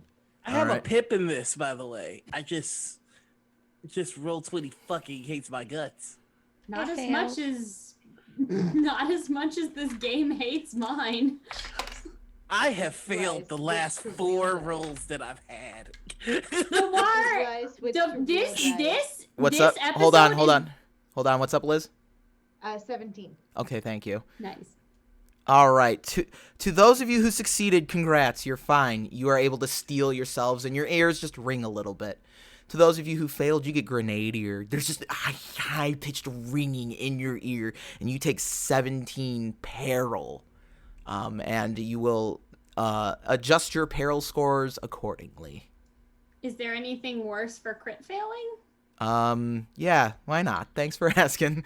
You're gonna add another 9 peril to the 17 you're already taking. Okay, that's not so bad for me. So I'm very close to being incapacitated, and I also think that So you've probably ruptured an eardrum at this point. You're probably My- bleeding from the ear.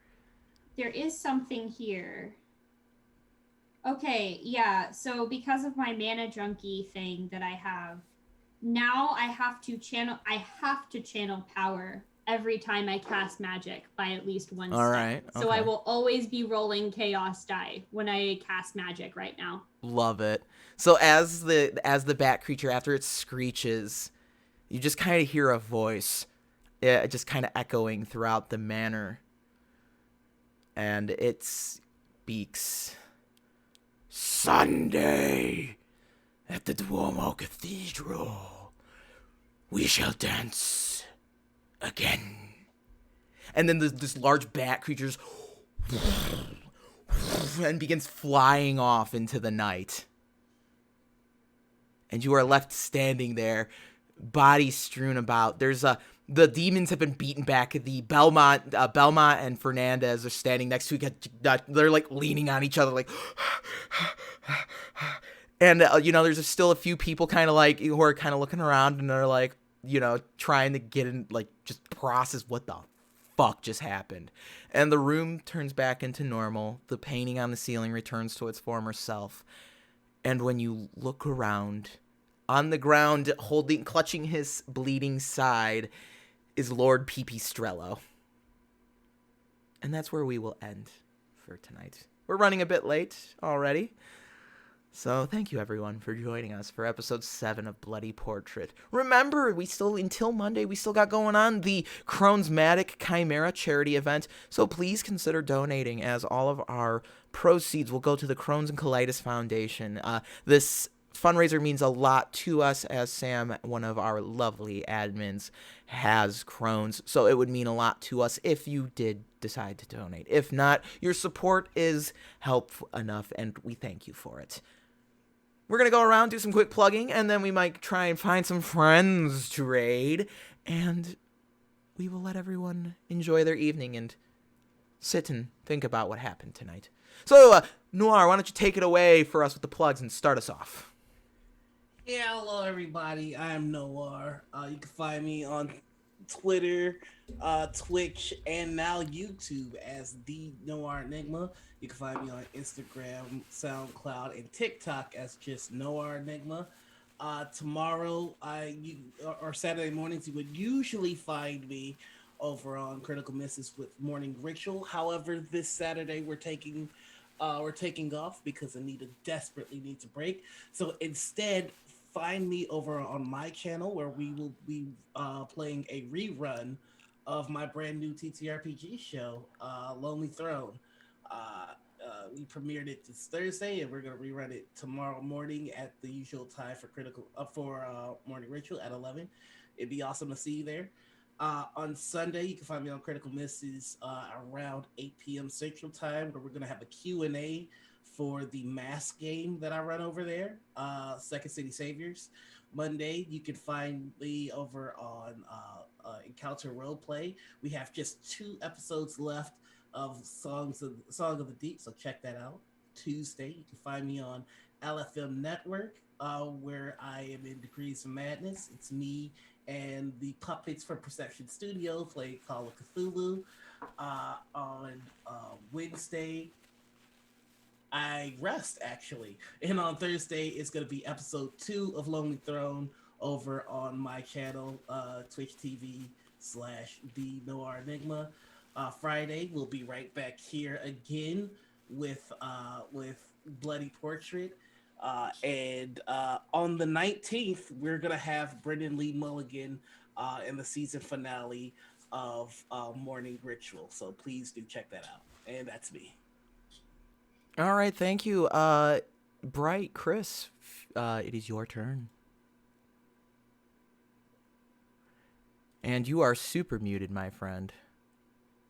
You are muted outside of Zoom.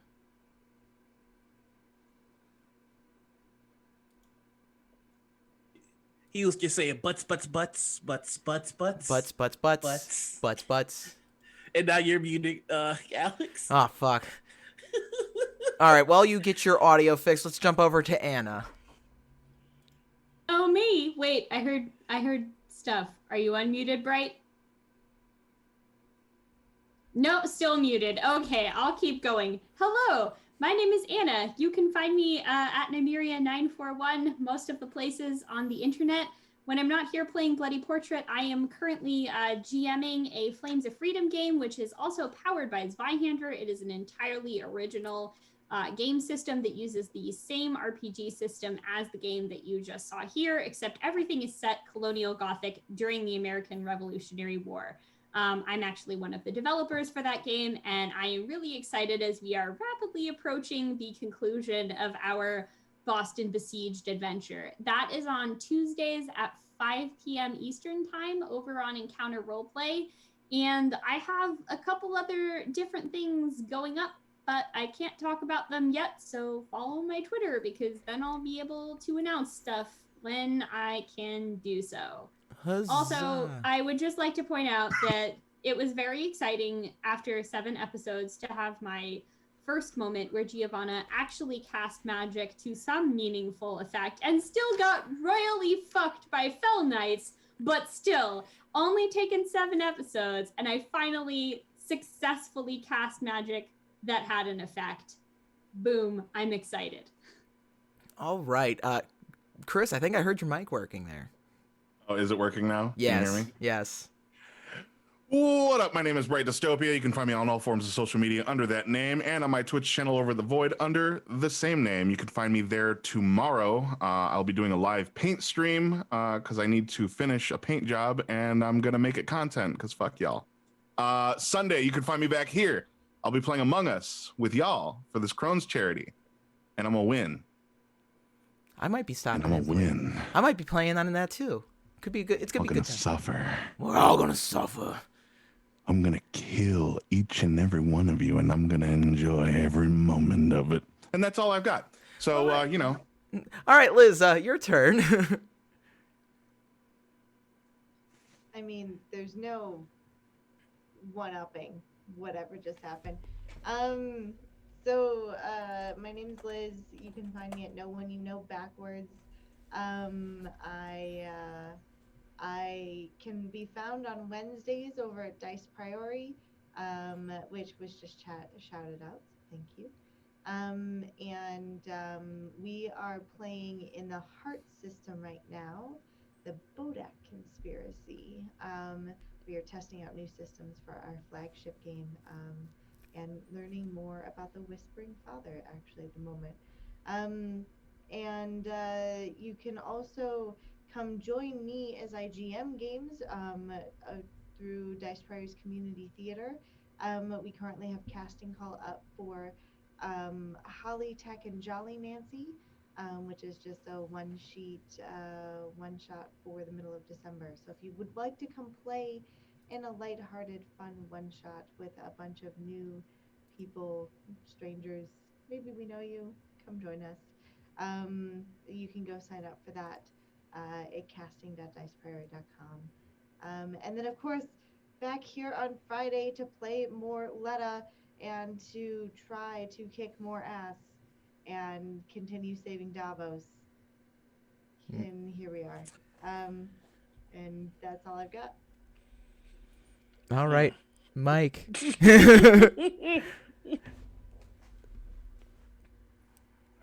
Hi, I'm Mike. You can find me on Twitter at Mike Melody or on Instagram at DM_Jitterbelly. I GM our main campaign on Sundays at noon at twitch.tv/Joe Dirt. Tomorrow, I am finally starting the inaugural episode for my Zweihander campaigns, heavily influenced by the Darkest Dungeon. It's going to be super cool. Cannot wait. So catch that tomorrow on our channel at 8 p.m. It's going to be on Saturdays. I think we're going to be doing it every week. We're not sure yet. And then I'll be here on Fridays for some more Bloody Portraits. This was a very intense session. Holy cow. Sure was. Kate, you know what they say. Save the best for last. Oh. And it's a good thing I'm going last. Oh, fuck you. With a cactus. Hi, everybody. My name's Kate. You can find me here on Fridays playing Rosella Venturi here in Bloody Portrait. You can also find me every other Wednesday playing in Agora's Bells as my wizard Saren, who you accidentally heard a little voice clip of while we were playing earlier. And then aside from that, really, you can find me on Twitter at KatesD8s, and I'm starting up school again, so everything else is kind of on the back burner. But come find me and listen to me yell about things. It's great. And finally, hi everybody! It's Dr. Mr. Puddins! Hi, you can follow me there. I've been really busy lately, so you haven't heard a lot from me lately, but I'm hoping to get kind of back into the flow of things here soon. If you enjoyed this session of Bloody Portrait, thank you for coming by. We've got more. We're going to be ending... It turns out Bloody Portrait's going to become a seasonal affair, it looks like. And we're going to be ending Season 1 here in... let me check that calendar. We got 2 more sessions in this first season of Bloody Portrait. So, stick around for more of that. Friday nights, same time, 8 p.m. EST. I'm also in Agora's Bells. I play a stoner cleric known as Kane Jax. He... steals Saren's spellbook to go use it, the pages as rolling paper to go get stoned with his ghost friends. I also play in Madame Curio's Bizarre Bazaar, our other Wednesday show, a 13th Age game. We are independent broadcasters for Pelgrane Press, worth mentioning. We just finished up our most recent arc in that, and I will be taking over the GM seat for a little bit there. So if you enjoy my style of doing things, and if you want some hints as to some things that will be coming up that I can't talk about at this very moment, check that out. It'll be a good time. Other than that, thank you for joining us. Remember, it is still the Crohn'sma Chimera charity event, so consider donating and do consider checking out our sponsors. Yay. Love the sponsors. Gotta love them. Toss some love their way. As I mentioned, we're a 13th Age official broadcasters. We also have the Tabletop Loot Heartbeat Dice sponsorships. They have codes, artesian builds if you need a computer, and just use the link I dropped in chat. It's got all the little codes and all the stuff. It's easier than me just listing them all off and you forgetting them like 5 minutes from now. Anyway, everyone, have a great night. We're gonna go raid some friends. Until then, we shall see you tomorrow. I believe it is the finale of Mysteries Mojave. So go check that out. All right, everyone. Good night, and